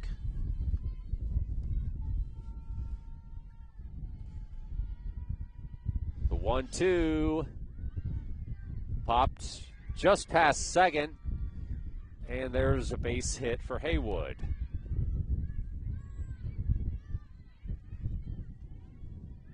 I think that was just over the outstretched glove of Hudson.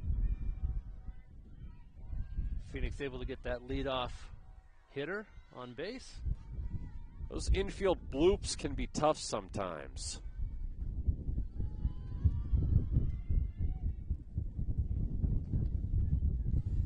Yeah, if the outfielders are playing deep, there's quite a bit of room in there.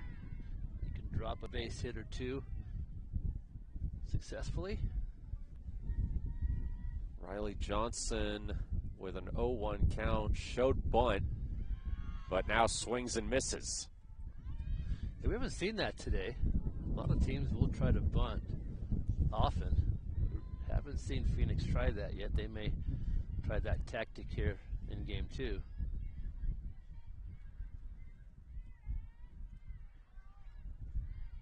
And I think Campos just hit Johnson. So runners on first and second with nobody out for Violet Harper.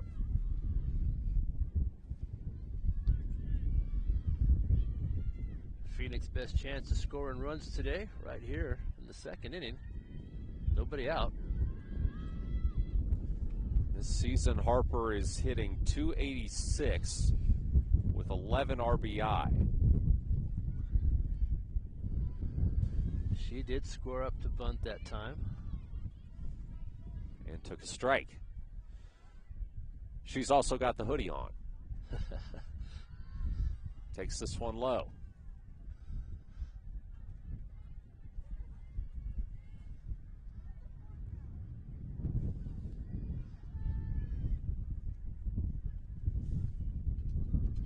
One. Called strike. Good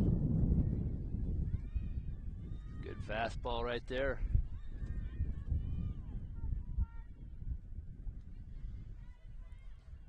Annie Campos had strike 2 on each of the first 2 batters.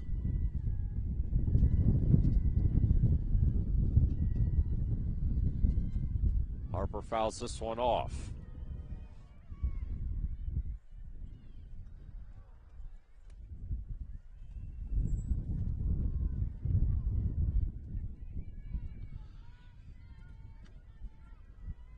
One, two. And Harper goes down swinging.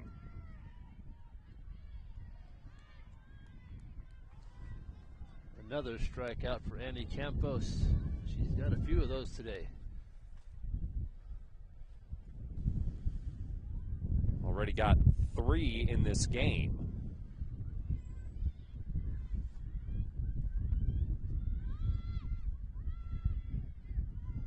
Right.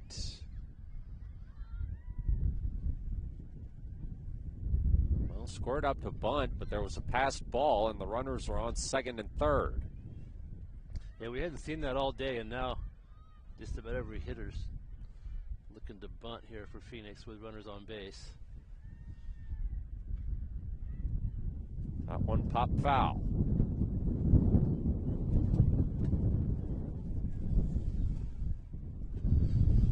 0-2 to Addie Bright. She does not have the hoodie on. Henley players not really fazed by this weather. So for those keeping count, Bright goes to Campos. They get her at first. And it holds the runners. Holds the runner at third. Well, it holds both runners. Yeah. Yeah, Campos played Neither runners advance. Yeah, she played that perfectly. The first place she looked when she fielded that ball, she looked over at third. She looked back that runner, then made their throw to first. That's just what you're supposed to do. And Phoenix still with a 0 on the scoreboard. Now it's Julie Johnson taking strike one. She does have the hoodie, so the final distribution of the Phoenix lineup is 7 with the hoodie and 2 without. We have ours on. None of the Henley players have one. Yeah, they're used to this weather.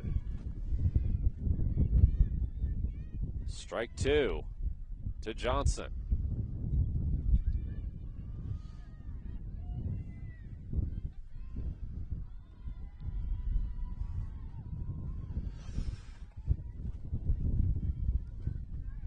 Oh, 2.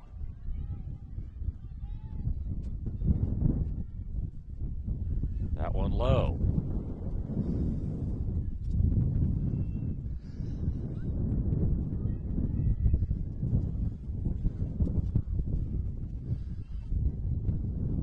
Another chance for Campos to end the inning. The 1-2. Outside.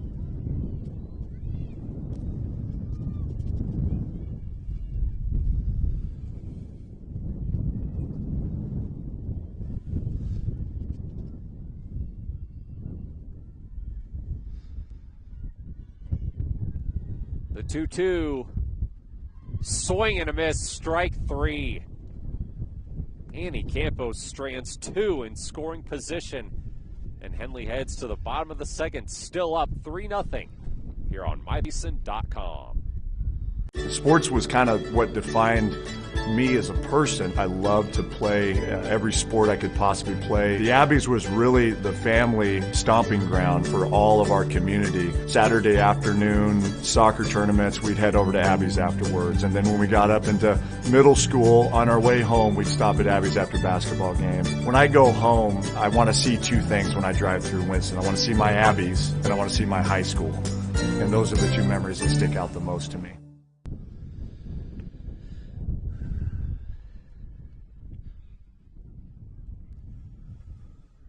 Anna Harper to lead things off for Henley after the Hornets batted through the lineup in the first inning. That Henley defense did it again so many times this season. The opposition will have runners at second or third or bases loaded, and Henley will somehow shut the door, not allow a run. They did it again, so Phoenix still with a 0 up there, even though they did threaten in that last inning. And the Hornet bats are able to get 3 in the first. That's where we stand right now. Harper got hit by a pitch her first time up.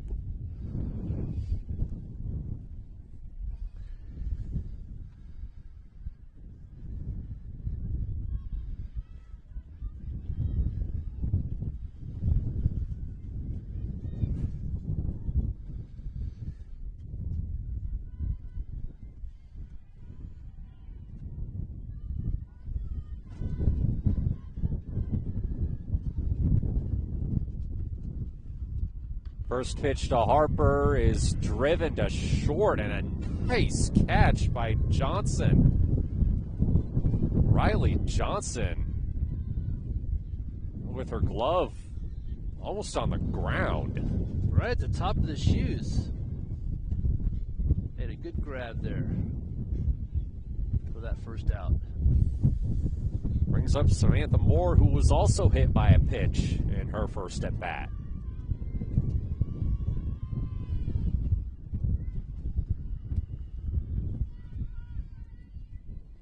First ball rolls to the backstop.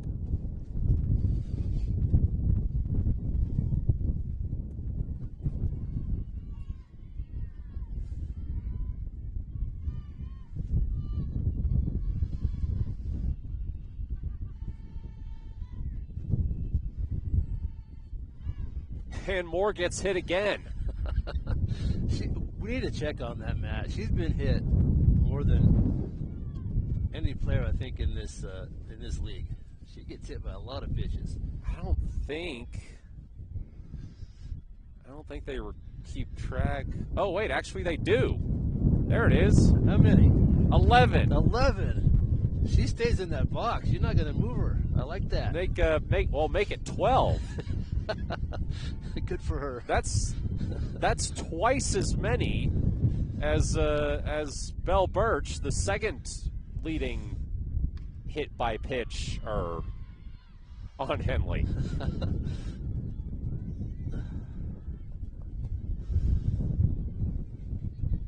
That's a good skill. That gets you on base. She's done it a dozen times.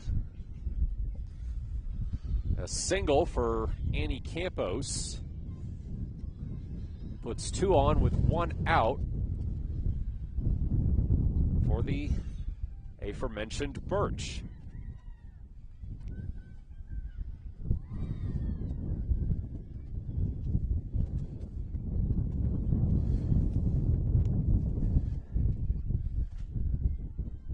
A courtesy runner in there for Campos at first. And then we'll resume play. 2 on, 1 out for Birch. First pitch is a called strike.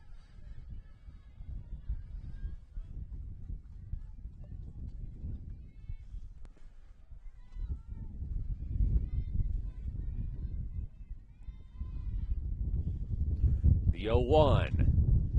Chopped past the circle, mishandled. Everyone is safe.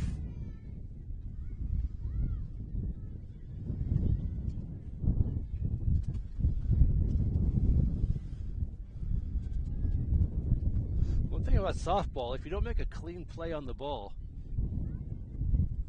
the players get down that base path pretty quickly. So if you don't pick it up cleanly, there's a good chance you won't be able to make the play, and that's what happened there. And the Hornets have the bases loaded. Second inning in a row, the Hornets have the bases loaded. Leaving on a Segura. Going to try to extend Henley's lead here.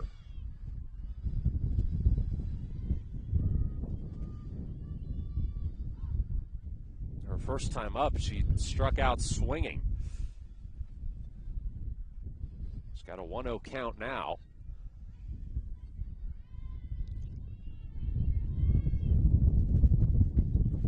Takes strike 1.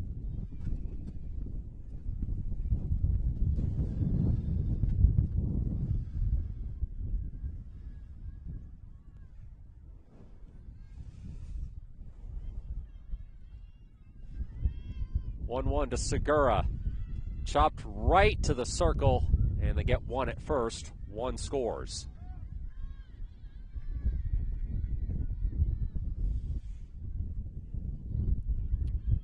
So it's bases loaded, 2 out for Jillian Vickery, who struck out her first time up. They went for the sure out that time at first. I'm not sure if they may have thought there were 2 down. They probably had a chance to go to the plate and get that runner.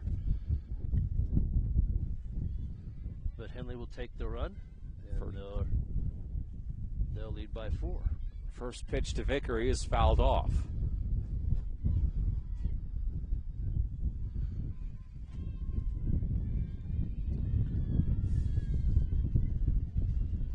Oh, 1. That one's low.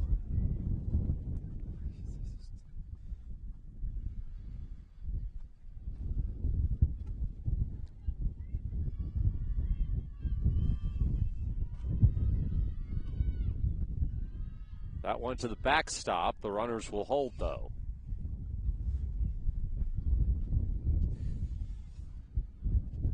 Ball thrown hard enough will ricochet right off the backstop, right back to the catcher. Yeah, there's not enough time for a runner at third to score in most cases.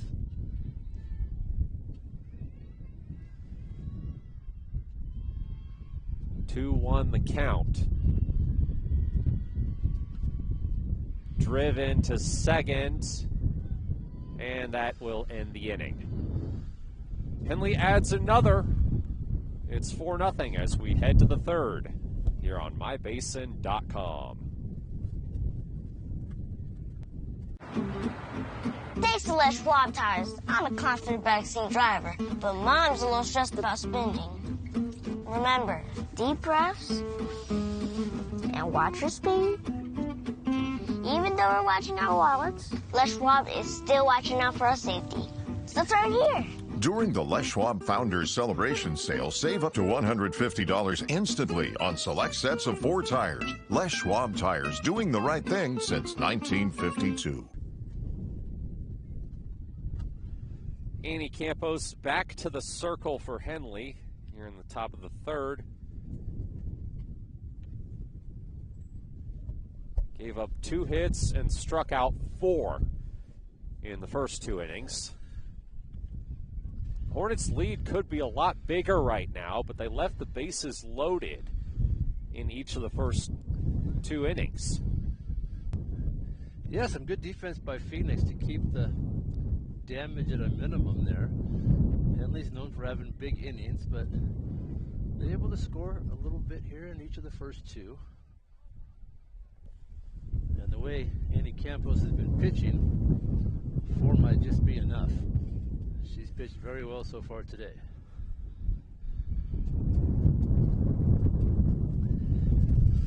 Still windy. She'll face the top of the order to lead off, starting with Jaden Voss. Struck out in her first at bat.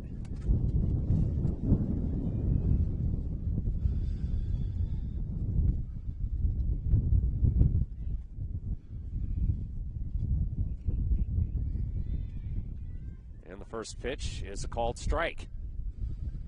Sometimes it's hard to see on the stream, but it is still very windy, but no rain. We haven't had any rain at all in either of these 2 games today. Had a few little sprinkles, but nothing disconcerting. Yeah, nothing that should affect the play or the field.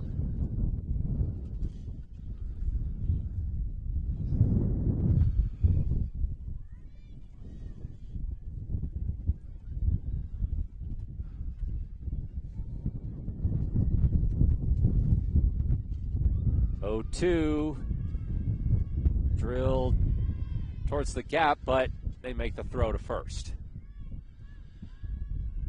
Good play by Samantha Moore. Got the mitt down to the ground in a hurry, scooped it up, makes the throw.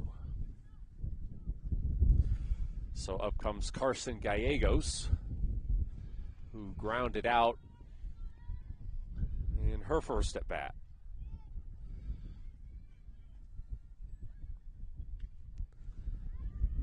Swings and misses at the first pitch.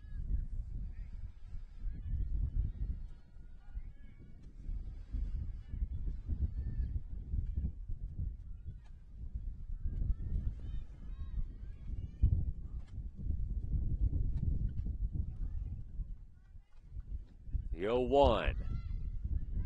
Tried to bunt but missed. Strike 2. We've seen a few left-handed batters in this league kind of do that little running start, trying to get down to first as soon as they can. The 0-2. And that's a ball.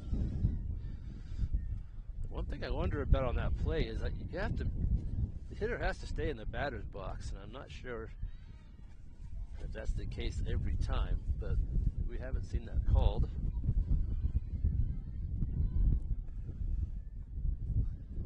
One, 2 to Gallegos.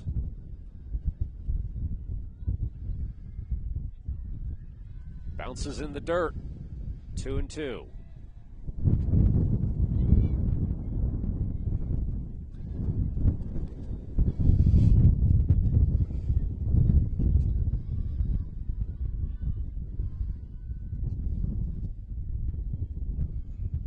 Two, fouled. Got a little piece of that one.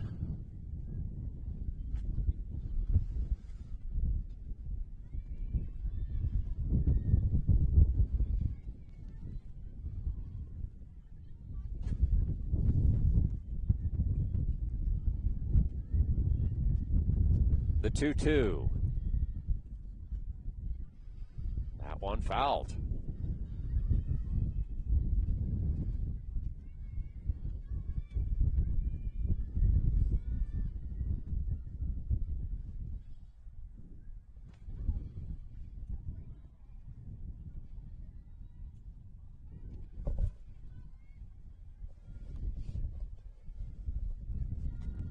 Another 2-2.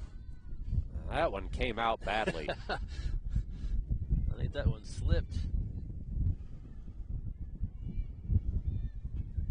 So a full count to Gallegos. Count was 0-2.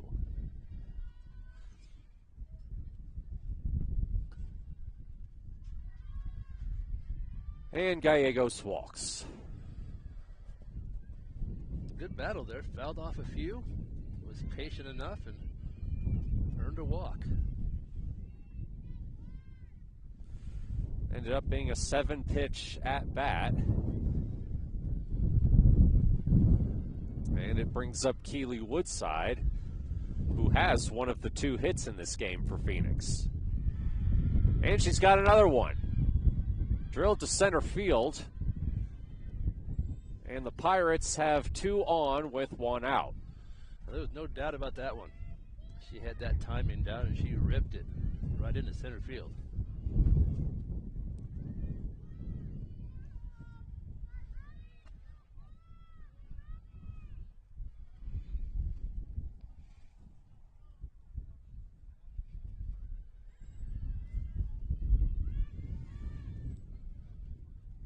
Destiny Christlieb struck out in her first at bat.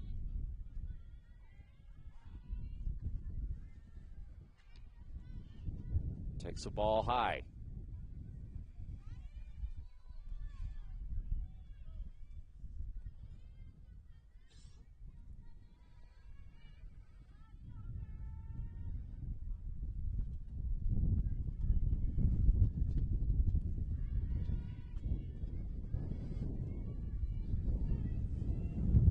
Two-0 to Christlieb.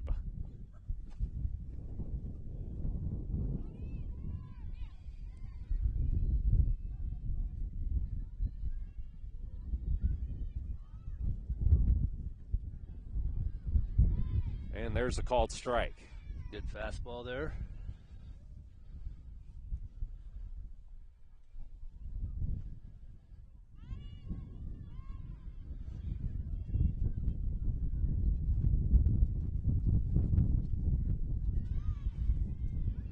There's another called strike. Another one just like it. She'll do that, then sometimes she'll throw a change up, change the speed a little bit. Or try to get the ball just out of the zone. 2-2, swung on and missed, strike 3. Big out for Annie Campos. Yeah, just what Henley needed there. Get a strikeout with 2 runners on. Try to get that third out. Kendall Haywood was the other Phoenix player with a hit this game. And a passed ball is going to advance the runners to second and third. We've seen this before. Henley's been successful so far, getting that third out and keeping Phoenix off the scoreboard.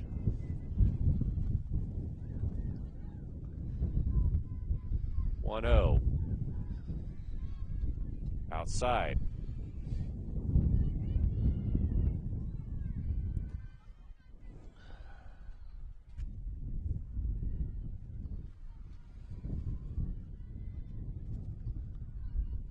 2-0 from Campos. Popped up, and that'll get down. A run scores, and there's runners on the corners. Phoenix gets on the board with 2 outs here in the top of the third. Phoenix finally able to get that run across they've been trying to do here in game 2. That ball was hit just over the infield. Good enough for a hit.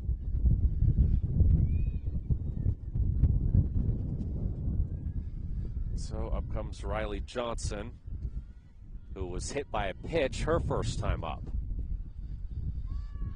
Swings and misses there for strike 1.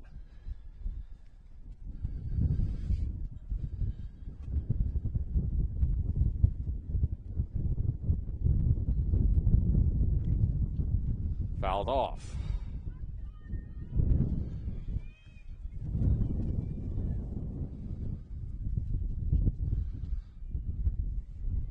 A lot of these hitters just aren't able to catch up to that fastball.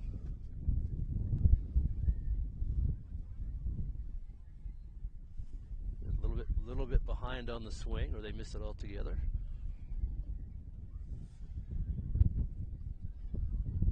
Payoff pitch for Campos. Strike 3, inning over. Phoenix gets it back to a 3-run game. We'll see what kind of response Henley has after this break. You're watching Hornets softball on mybasin.com. Sports was kind of what defined me as a person. I loved to play every sport I could possibly play. The Abbeys was really the family stomping ground for all of our community. Saturday afternoon soccer tournaments, we'd head over to Abbeys afterwards. And then when we got up into middle school, on our way home, we'd stop at Abbeys after basketball games. When I go home, I want to see 2 things when I drive through Winston. I want to see my Abbeys, and I want to see my high school. And those are the 2 memories that stick out the most to me.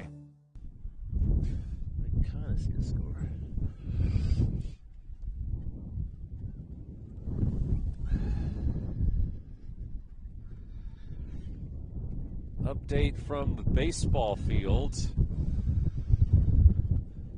Hornets cruising towards another run rule.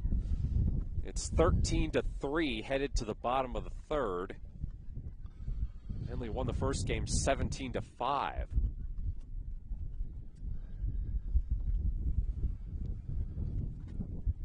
Henley baseball team also scores runs in bunches. Also ranked number 1, just like these softball players for Henley. Shaping up to be a great year for all of Henley athletics.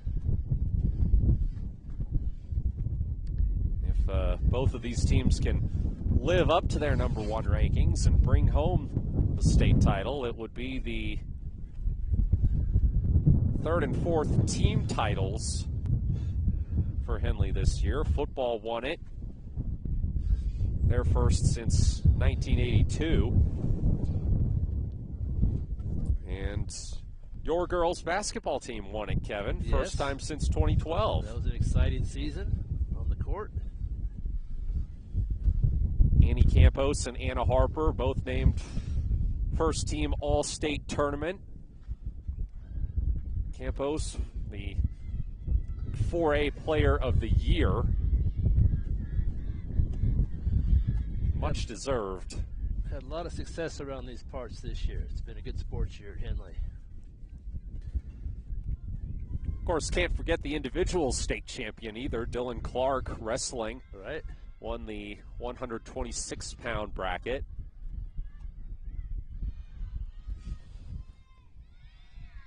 First Henley wrestler since 2015 to become a 2-time state champion.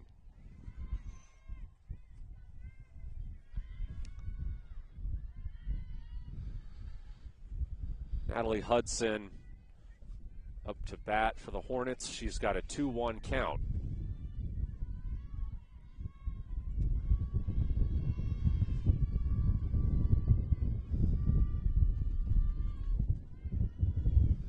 make it 3-1.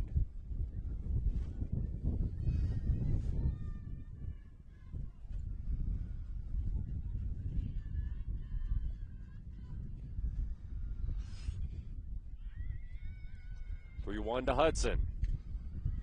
Drilled right off the shin of Chrisley, and she is in serious pain. I can't imagine that felt good at all.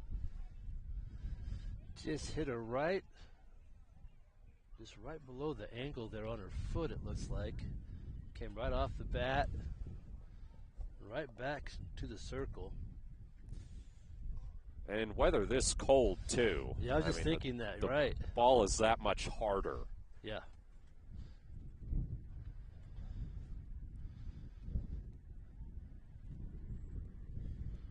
So we'll see if she's able to continue. It's looking a bit doubtful at the moment.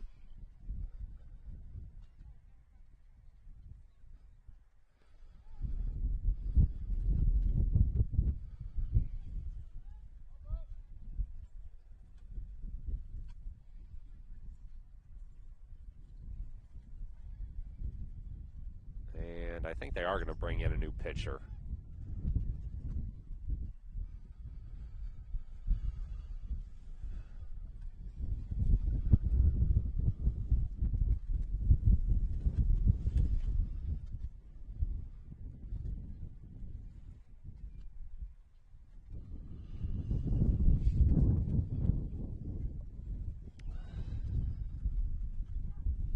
We'll see who it is. Whoever it is has the hoodie on, so he can't see the number.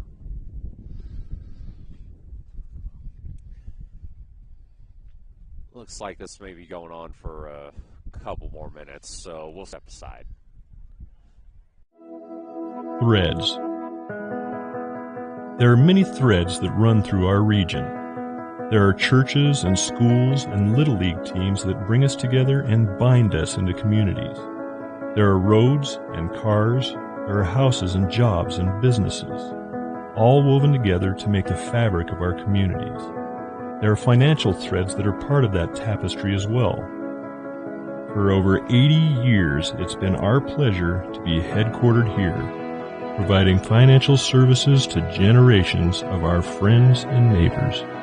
From that first savings account, to retirement planning, and all of the cars and houses and groceries in between. We keep your money local, investing it back into our communities, adding more threads to the fabric to make our communities stronger. Pacific Crest Federal Credit Union. Find your path.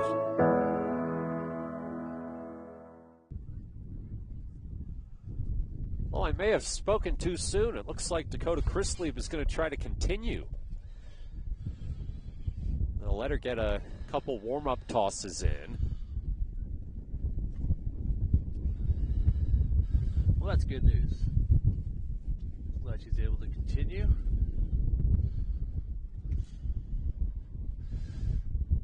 Yeah, she's kind of shaking her head out there, though. I think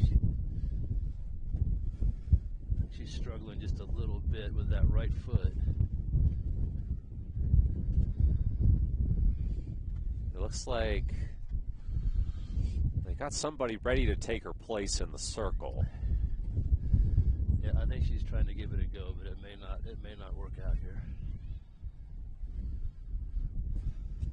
Just a hard line drive, just hit right back, just hit her right in the top of the foot there, and she'll exit the game.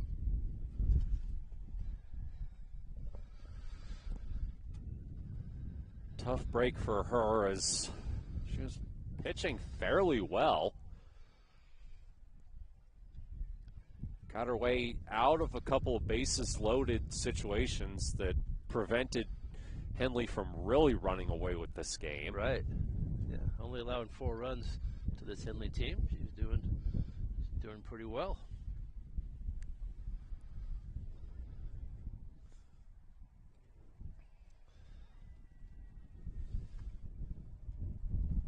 And taking her place in the circle, it looks like, is going to be Kendall Haywood.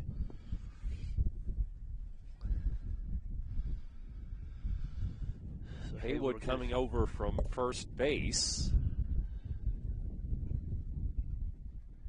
Yeah, she'll get a few warm-up pitches here, then we'll continue.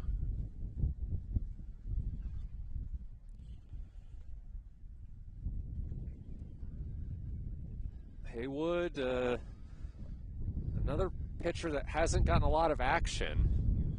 This will be her 5th appearance. She's thrown 7 2/3 innings.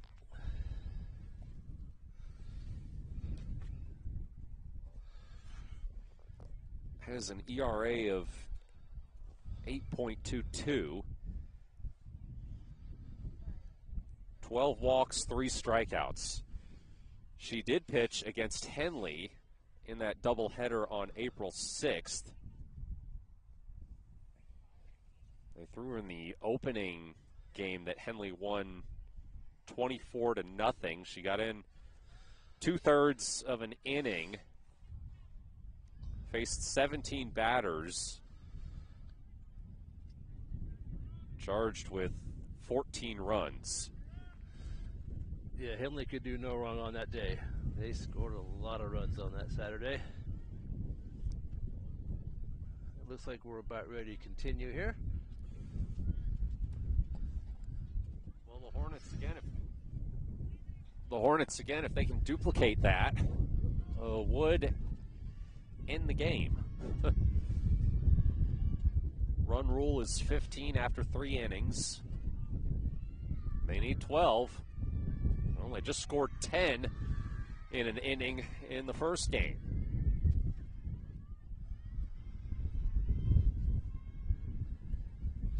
Gracie White up to bat, and she takes strike 1 looking. Hudson on first as White takes a ball.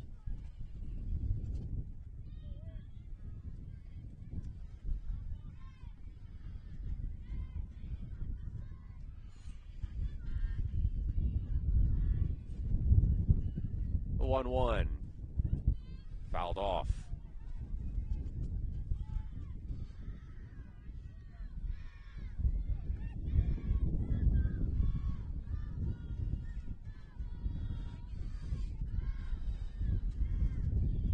One, 2 to White.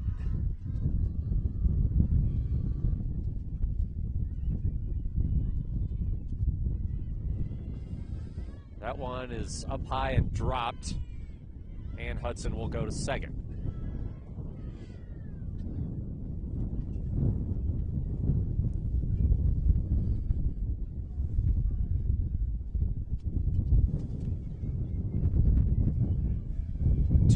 The count, and another passed ball advances Hudson to third.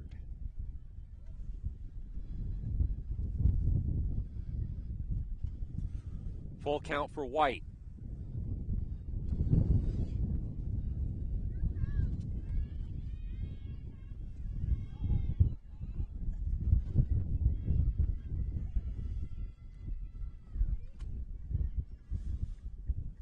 One fouled off.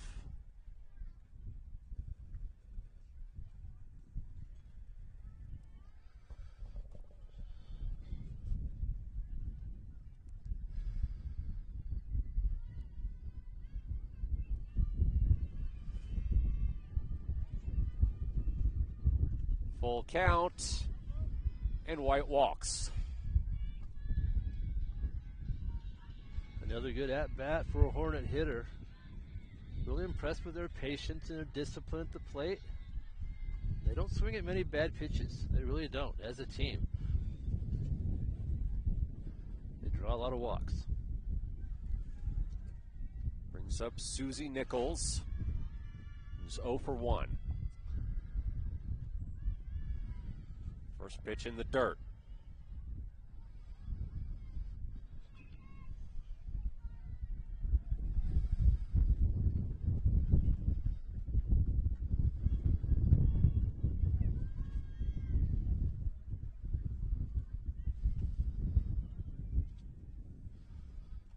To Nichols.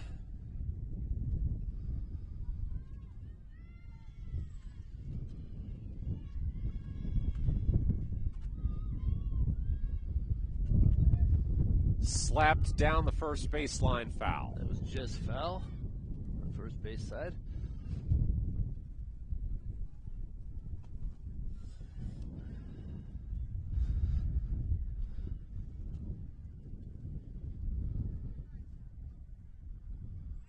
I'm surprised you haven't seen Gracie White down at second. She may be moving on this pitch.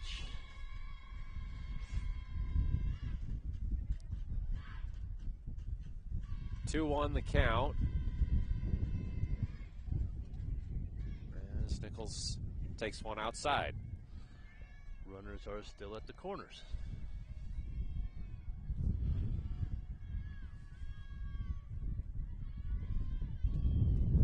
Three one.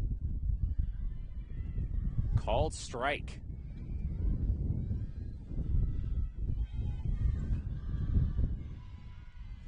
Full count to Susie Nichols. White does make it down to second on that one, so first base is open.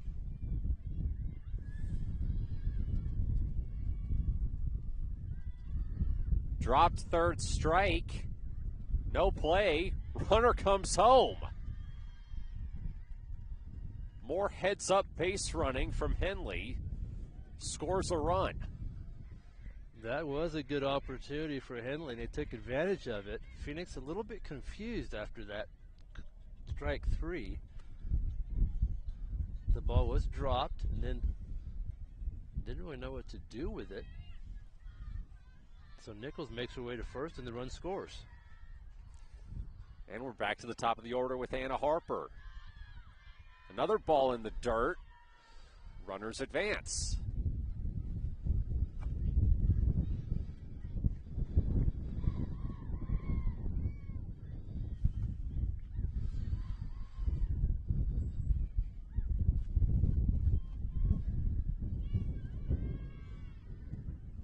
Harper 0 for 1.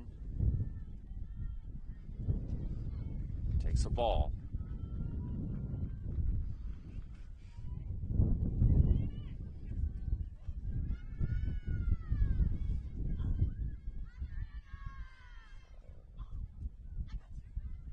That one over the head of Addie Bright, the catcher, and into the backstop, but it holds the runners. Harper has hit the ball deep to center field twice today. Once for a base hit, once was a fly out.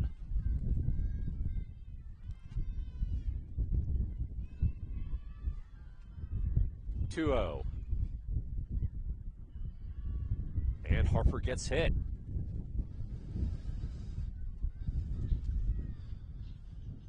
So the bases are loaded for Samantha Moore. Good chance for Henley here with nobody out and the bases loaded. Let's put some big numbers up here in the third.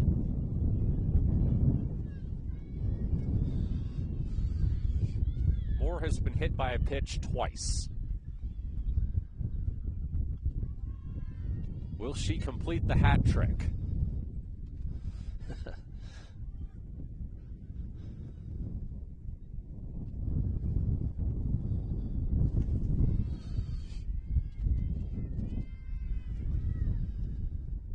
Swings and misses, strike one.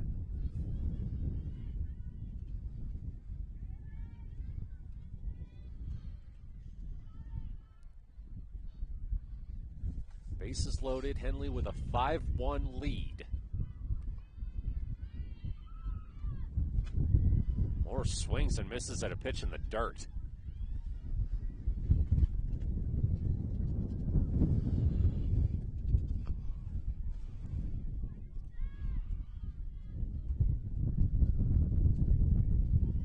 The 1-2. Upstairs. Into the backstop and back.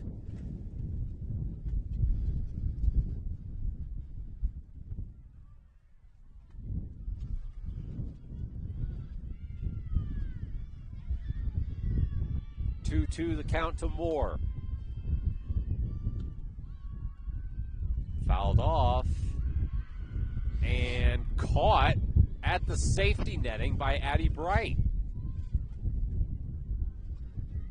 Nice play there by the catcher to go over and get the out. That was a good piece of defense. Ball was right up against the screen, but didn't quite hit it. She got her glove in the right spot and records the out. Annie Campos already 2 for 2 with a couple RBI. Takes the ball in the dirt.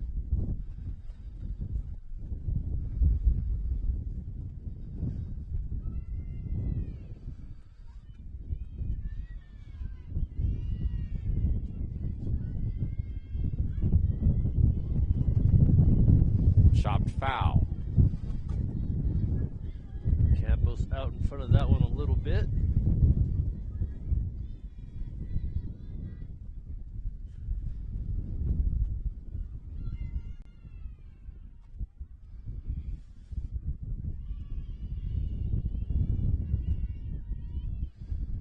One.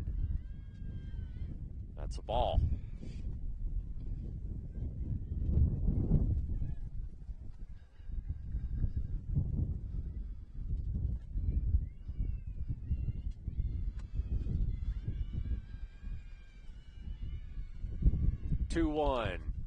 Campos smokes one towards center field, but the wind is going to keep it in. It's dropped, though. 1 run scores.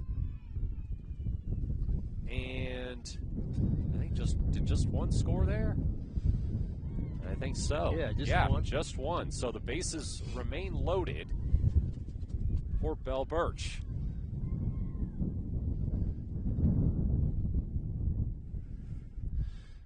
Yeah, with nobody out, the runners were holding. If there had been 2 outs, those runners would have been streaking home, but they all kind of held their place. That's right.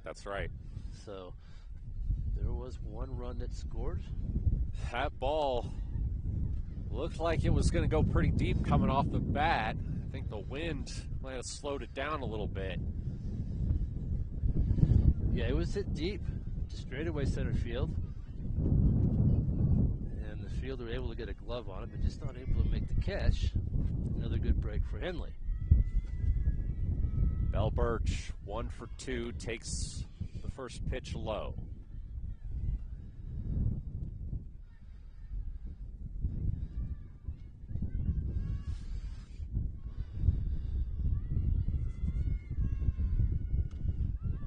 Drilled, caught in a line drive to center. Throw back to the infield is bobbled a bit, and I think that's going to score 2 runs. Or no, just 1. Tagged up. Yeah, good base running there on third. I think that was Moore that scored. Tagged up and quickly made it home to give Henley a 6-run lead. So runners on first and second for Leliana Segura with 2 out. Henley has extended the lead to 7-1.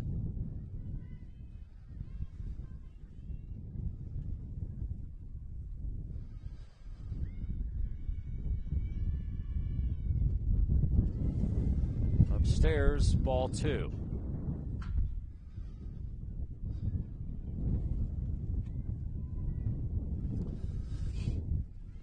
Segura is 0 for 2, does have an RBI.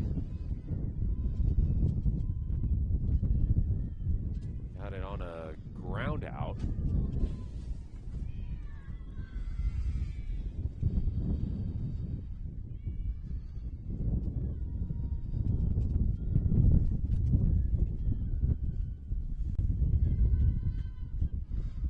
Swings at strike 2 in the dirt.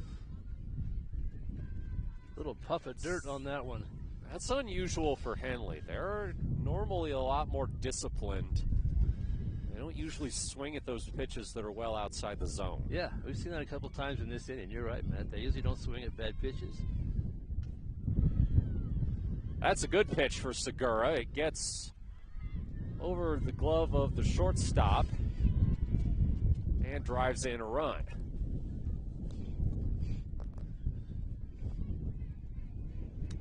Good base running by Anna Harper. She didn't hesitate at all. She rounded third. Coach Stock gave her the go-ahead, and she scored easily.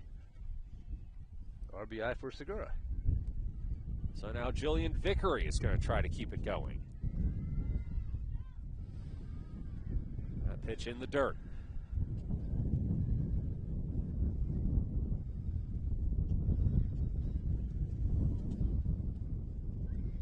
Vickery 0 for 2 has struck out. Drills this one past second base into center field, and a run scores.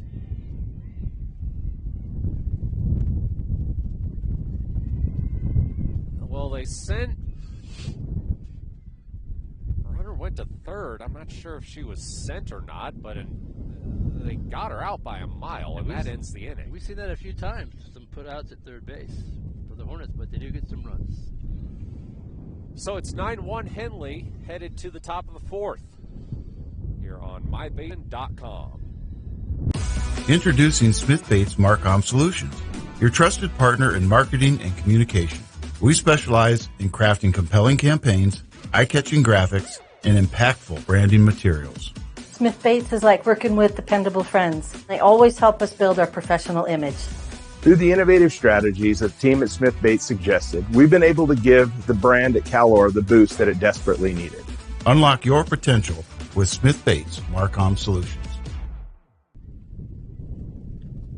Henley scores 5 in the bottom of the third to take a 9-1 lead heading into the fourth.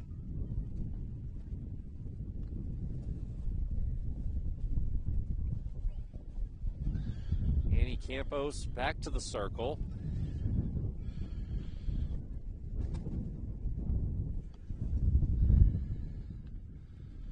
Pirates got to her a little better in the top of the third inning. Got a couple hits, scored a run. She'll face the bottom of the order here, starting with Violet Harper. Still windy, and it's even dropped a few degrees, Matt. It's colder. I haven't felt my face since about 3:30. Oh, God. So that wind is just blowing directly at us. So haven't seen a home run today, though. I thought with this wind blowing straight out, we might see a couple, but not yet. Still plenty of runs, though, for this Hornets offense.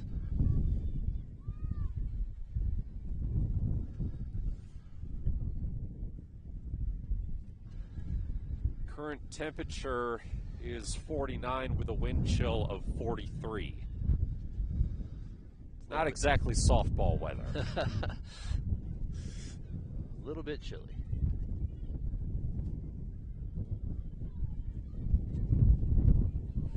But not bad. We're glad to get 2 games in today. We have 2 more on Saturday scheduled. Yep, Henley traveling to Klamath Union for a doubleheader starting at noon. As Harper bunts one down the third baseline, they get her at first. Very well played by Vickery at third. The key to that is charging the softball. She did that. Made a good throw.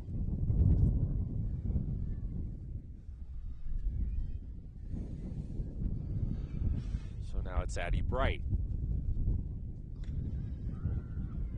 Drills the first pitch to second, and they get her at first. 2 quick outs for the Hornets. Yeah, 2 solid defensive plays. Very nice.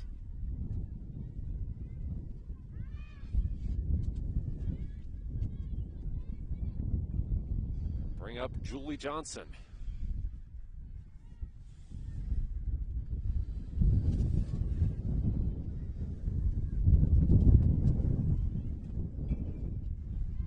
Johnson swings and misses at the first pitch.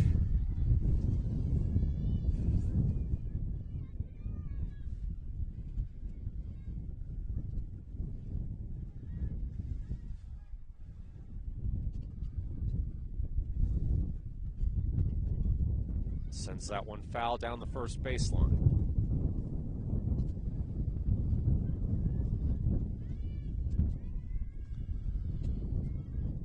Same little action in the Henley bullpen over there. I don't know if that means anything, but may see another pitcher here in the late innings if it gets to that point.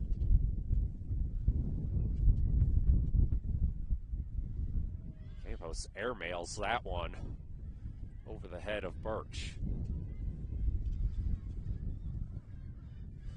Henley gets a big enough lead, sometimes we will see Coach Stock put in another pitcher or two, get in some experience.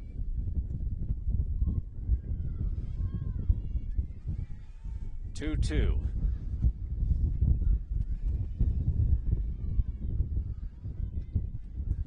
Chance at a 1-2-3 inning here for Annie Campos.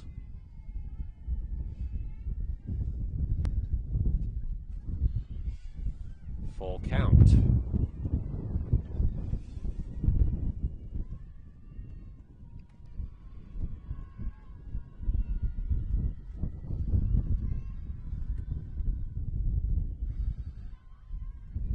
And Johnson walks. Haven't seen many walks today from Annie. I believe this is her first. I was thinking that. I can't remember another one in this game.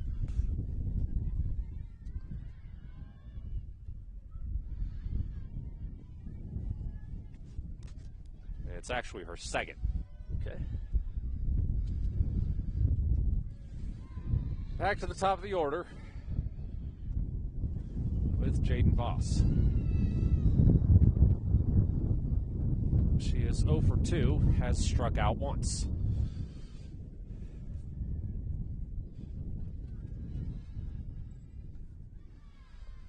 Swings and misses. Strike one.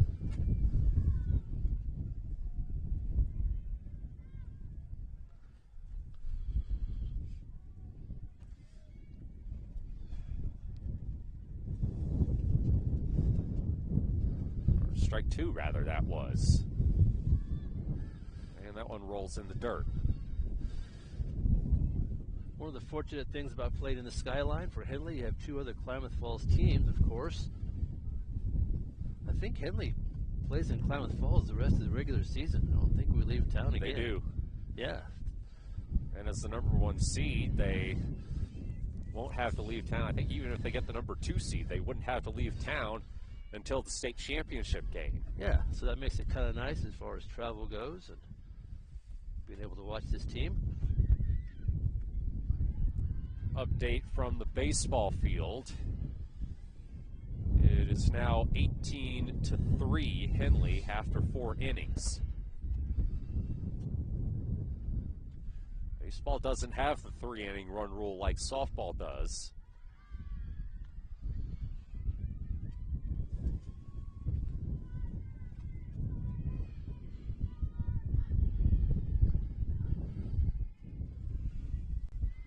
Phoenix able to get a couple of base runners. They've been able to do that these last couple of innings, but only have 1 run to show for it.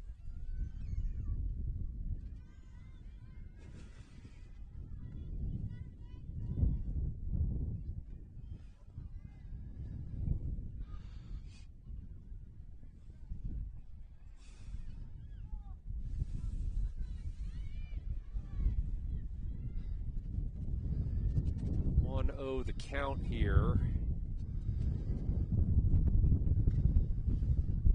And hit right to Annie Campos. She didn't need to throw it to first. They got 4 outs. But that ends the inning. Yeah.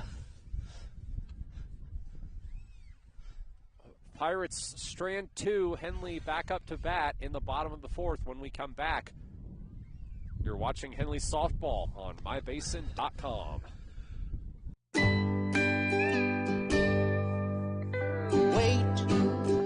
All I do is wait. So lonely, I just sigh and moan. Seems like I've been away forever. Wondering if you're coming home. I just saw your face. I know you're coming home. I swear there is no place that feels as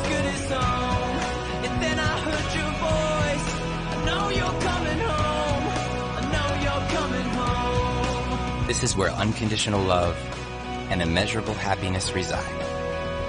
This is home. Coltwell Banker, where home begins. Henley back up to bat in the bottom of the fourth. They scored 10 in the fourth in game one. We'll see if they can do it again. Of course, they would only need 7 here to end this game. It'll start with Natalie Hudson.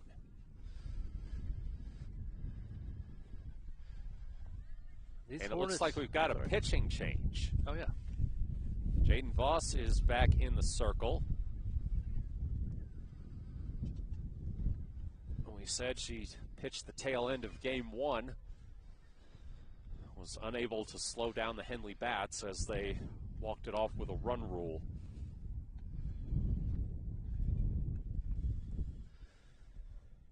Yeah, Henley regularly gets into double digits. This team, they'll get to 10 or more on almost every game since we started broadcasting when league play started. So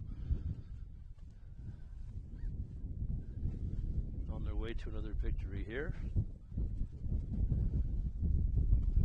with an 8-run lead.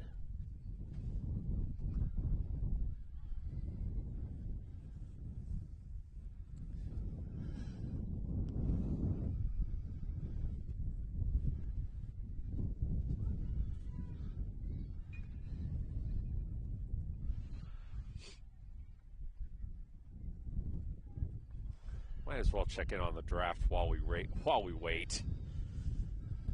NFL draft No big surprise. Caleb Williams, #1 overall to the Bears. Had the pleasure of watching him in my last year at Oklahoma. He really is. It's like when you create yourself in a video game and max out all your stats. He was just sensational. Jaden Daniels, #2 overall to the Commanders. The latest in a long line of questionable decisions by that franchise. Hudson tries to bunt, and it hits her. I've had a few cases today where batters have been hit. I'll give Henley a base runner. She's going to try to walk it off there behind first base.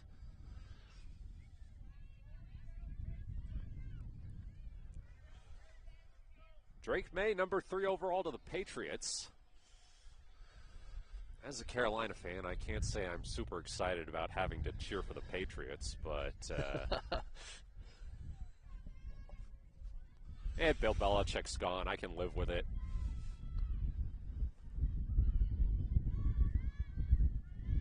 Hudson goes to second on that pitch.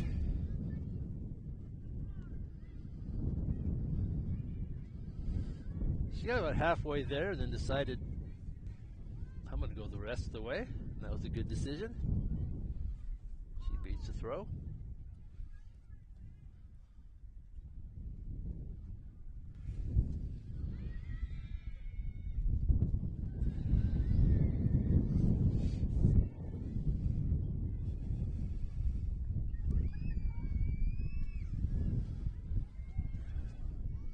The count to Gracie White.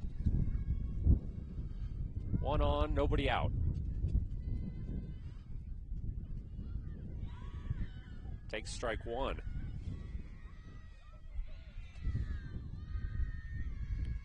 Marvin Harrison Jr. to the Cardinals. Now that's a good pick. Good weapon for another one of my Oklahoma guys, Kyler Murray.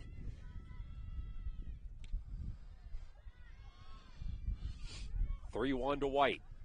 This might be Alana Benson, Matt. I'm not sure if we had. Game Changer says it's White. Had a change up there. Is that?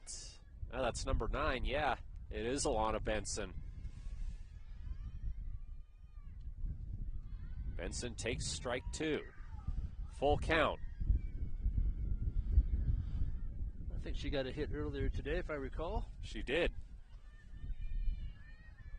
It was her second hit of the season.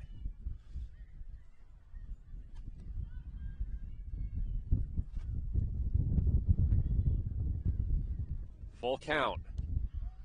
Chopper stays fair. They don't get her at first.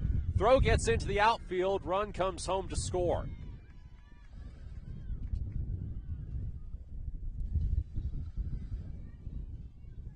Good hustle by Benson. Very quick down that base path. Gets to first and gets an RBI.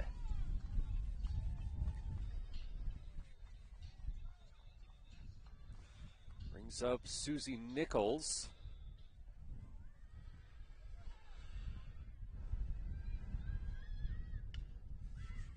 Chopped fair past third base. Runner goes for third, and what's the call? They won't discuss it. The umpires, they all kind of looked at each other. Nobody was over there to look at the play at third. Honestly, as a neutral observer, I think that's an out. I would agree with you. Oh, they called her safe. And we're both wrong. Won't be the first time. You know, there's one thing. The announcer jinx is powerful. That's true. You know, there's one thing. If Henley does need to clean up a little bit, they've had some errant base running today, and especially at third base. They kind of forget that if the defense isn't looking to throw home, they will go to third, and they've cut off that runner a number of times today. Back to the top of the order with Anna Harper. 0 for 1 has drawn a walk. Takes ball one. So after all that, Henley's still nobody out here in this fourth inning.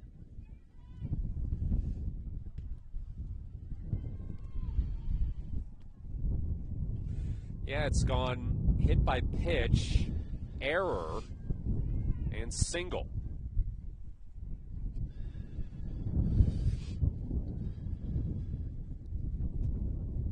One run has scored. Henley needs 6 more to end it. And as Harper sends one foul down the first baseline.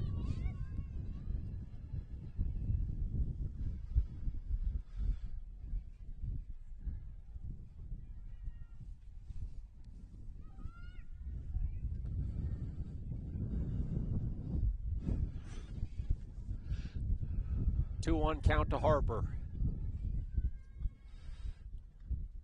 Swing and a miss, strike 2. Or that was actually strike 3.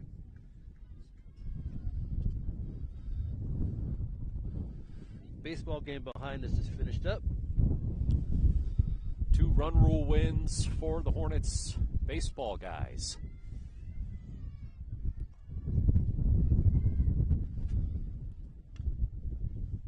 Moore slaps one fairly weakly to third. But she beats the throw to first. The umpire said she juggled the catch. It was a good job. It did appear that she did, yeah. Yeah, it was a good job just to stop it. It kind of bounced into her glove, and we're going to have the Phoenix coach is going to come out. And I think we may be looking at another pitching change. He has motioned his... I don't think he's happy with that call. He's going over to the first base umpire, wants an explanation, and didn't seem too thrilled with the one he got. He motioned Addie Bright in from second. Not sure if he was just telling her to join the huddle or... Well, I think he might be a little frustrated. I think he might have thought that it should have been an out call at third, and then that one at first right there also maybe could have been an out call. He's just not, things aren't going his way, so I understand. Looks like we're sticking with Jaden Voss for now, and she's going to face Annie Campos. 2 for 3 this game with a couple RBI. Good chance at least one more with one out.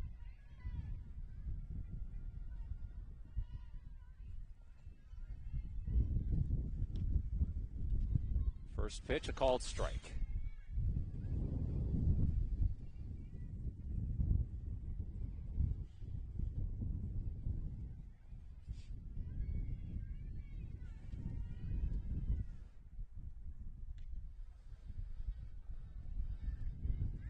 Strike two.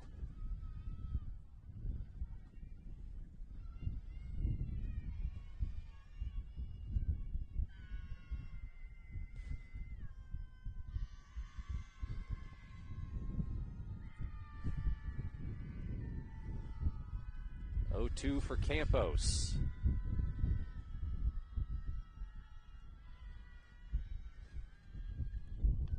And she fouls it off.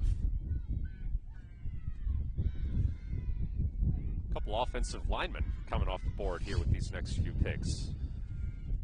Joe Alt out of Notre Dame going to the Chargers at 5. Giants did take Malik Neighbors, wide receiver from LSU at number 6, and then the Titans got J.C. Latham, offensive tackle from Alabama at number 7.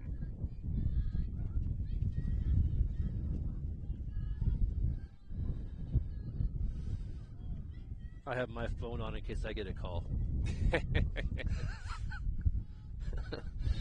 Probably a late third or fourth round, though.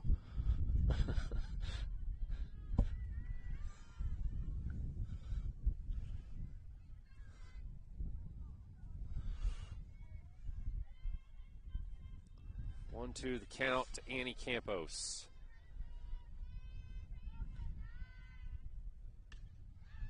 Campos drills one into left field.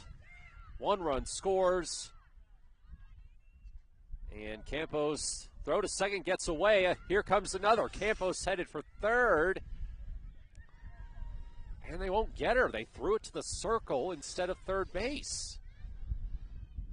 Well, Moore was occupying third, and he wanted to go to third. Saw that Moore was still there, so she retreated to second, and then Moore just said, well, I'm going to score. So then she did go to home, and then Campos went to third. So it was a little chaotic out there, yeah. but it all worked out. It all worked out fine for Henley. They've had a lot of good fortune in this fourth inning. Bell Birch trying to keep it going. Henley's now only 3 runs away from ending it. Now, this is very similar to the last game. They just kind of kept that rally going and were able to end the game early. Chopper to short. They get her at first. But a run comes in to score.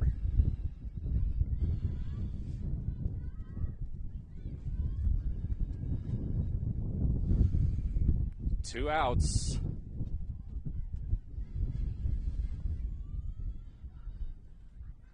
It's going to be Leliana Segura. She's 1 for 3. Takes the ball. It's about the first time she's seen the bases empty today. Usually when she's up there, she's a lot of base runners in front of her.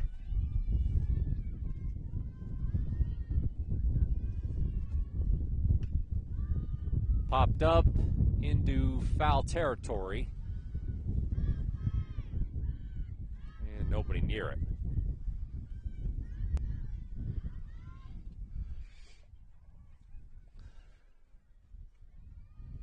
Wow. Michael Penix Jr. to the Falcons at number 8. That's a surprise, a little bit.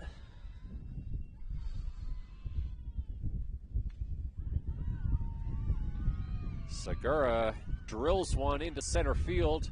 They can't get a clean grasp on it, and that's going to be a double.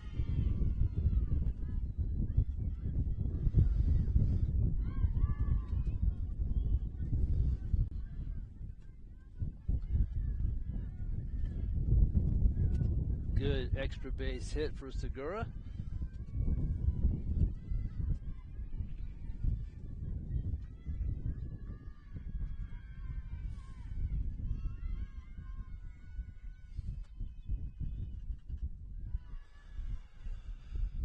First ball in the dirt to Vickery.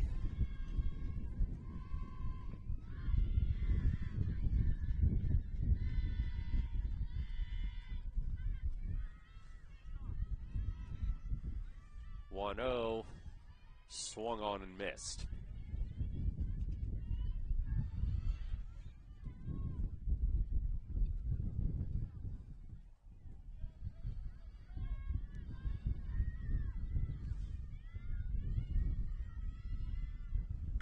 1-1.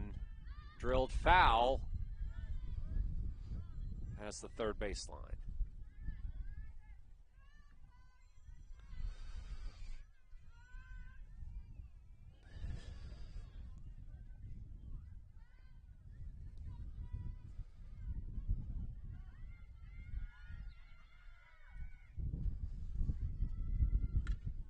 This one drilled right to us and caught for the third out. We'll play on. Henley up 14-1, headed to the fifth inning. Matt Bowling here alongside Kevin Petrik. You're watching Henley Softball on mybasin.com. This was kind of what defined me as a person. I loved to play every sport I could possibly play. The Abbeys was really the family stomping ground for all of our community. Saturday afternoon soccer tournaments, we'd head over to Abbeys afterwards. And then when we got up into middle school, on our way home, we'd stop at Abbeys after basketball games. When I go home, I want to see two things when I drive through Winston. I want to see my Abbeys and I want to see my high school. And those are the two memories that stick out the most to me. We think there's only 3 outs left here. Henley has passed the 5-inning run rule threshold, but in the past they've gone the full inning, even though... Well, since Henley's the home team and they have the lead, they won't play it in the second half of the inning, so... Henley's 3 outs away here. We'll have a pitching change. Looks like Laylee Segura is warming up. Yeah, Leliana Segura, as we mentioned earlier, had a big relief appearance in the second game of Henley's doubleheader against Crook County last Saturday. She threw 4 1/3 innings, allowed 2 hits, 2 earned runs, walked 2 and struck out 4. Henley won 9-8 after overcoming a 5-run deficit in the bottom of the 7th inning. Went on to win on a walk-off in the... Absolutely. So Segura will just switch with Campos. Campos will play this inning in left field.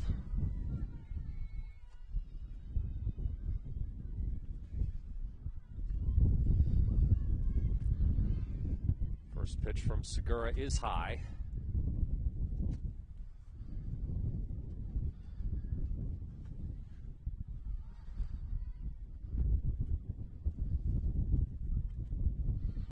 And that one up high, ball 2. Another Washington guy off the board, Romo Dunze to the Bears at number 9. That'll be a nice target for Caleb Williams. Still can't get over Falcons? What was the point of signing Kirk Cousins then?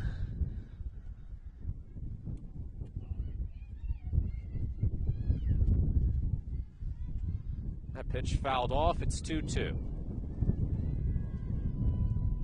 Yeah, some of these NFL teams kind of stockpiling quarterbacks.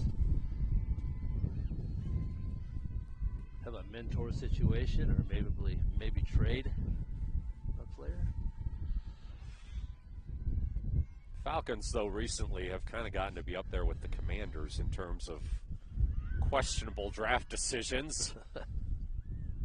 Woodside fouls this one into the stands.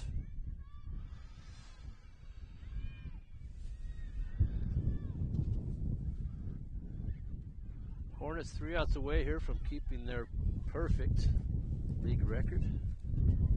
Still without a loss.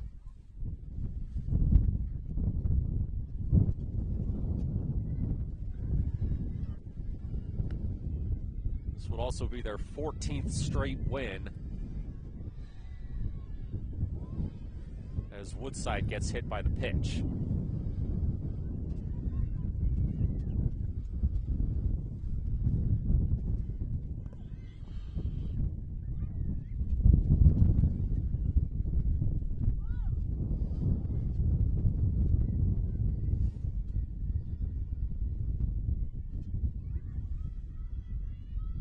So up comes Cruz, and she takes the first pitch high. Acted like she wanted to bunt there, but then pulled the bat back a little bit. Ball one.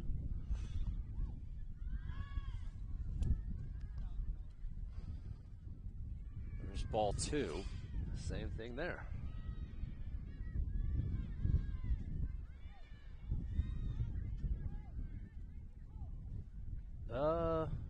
I think the runner at first was called out. Did she go early? That may have been the case. I just noticed she jogged back to her dugout. So. And they put an out on the board. Yeah. Okay.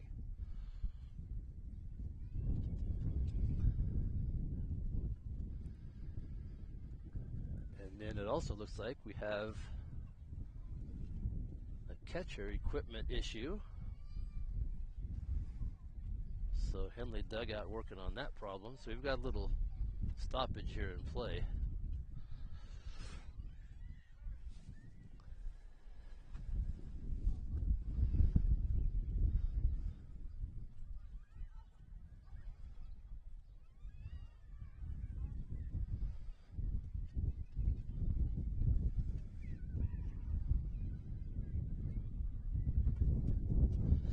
Looks like Birch's equipment still being worked on in the dugout. Now she comes back out. Henley infield taking the and outfield taking the opportunity to huddle up.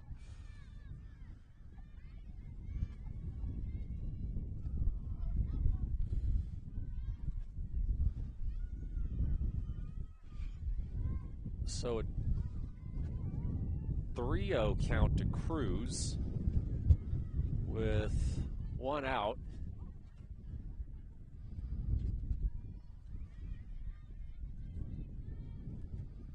Well, now it's a 3-0 count. Scoreboard was ahead there.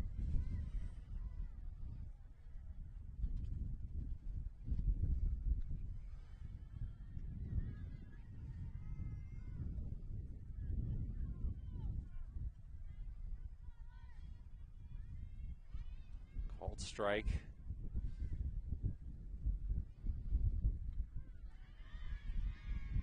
And the count is full.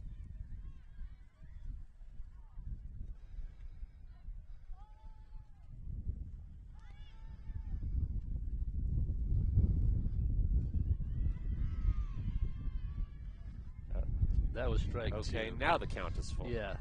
The scoreboard is off. Been some confusion. It's been off. But it is 3-2.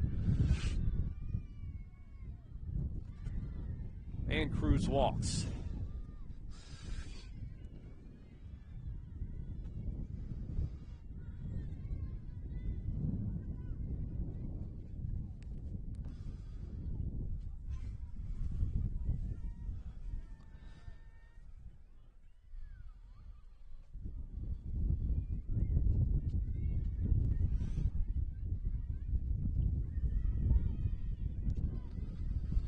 Good pitch right there from Segura.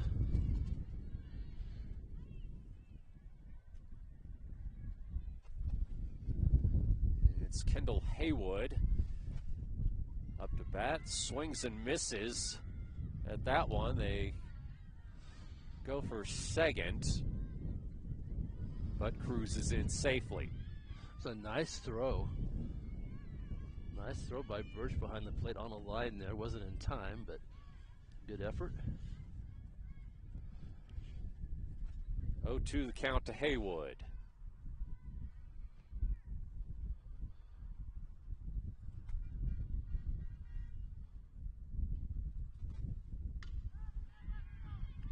Drilled, caught by Annie Campos in left field. They get her at second, and that's a double play to end the game. How about that? Annie Campos in left field going down on a knee to make that catch. That was a great play in the outfield, and it was a great scoop at second base, too. The throw got there on a bounce. She made a swipe at it, was able to corral it in there, and that ends the game. Good defensive play. So it's 14-1 Henley. The final here in Game 2. Hornets outscored Phoenix 30-1 today, or 30-2 today. Just a tremendous display by the Hornets, and they will look to ride that momentum into Saturday's doubleheader at Klamath Union. We will be there, as we will be with all of Henley's remaining regular season games.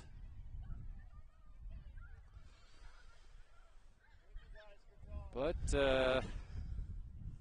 well, after about a 3.5 hour afternoon, Henley picks up another couple big wins, Kevin. Yeah, and they really played well. It's not easy to string together 14 wins in any sport, and you always have off days or bad days or weird weather or whatever, but this team's done very well. They played nearly perfect today. Just really, really good defense, didn't allow any runs offensively, scored a load, and that's just kind of what we've come to expect here in league play in the Skyline. So Henley will just try to take that momentum into the weekend against Klamath Union. We'll go ahead and pack it up here at Henley. You can catch a full recap of this game later tonight, probably a lot later tonight, on mybasin.com. For my partner, Kevin Petrik, I'm Matt Bowling. You've been watching Henley Softball on mybasin.com.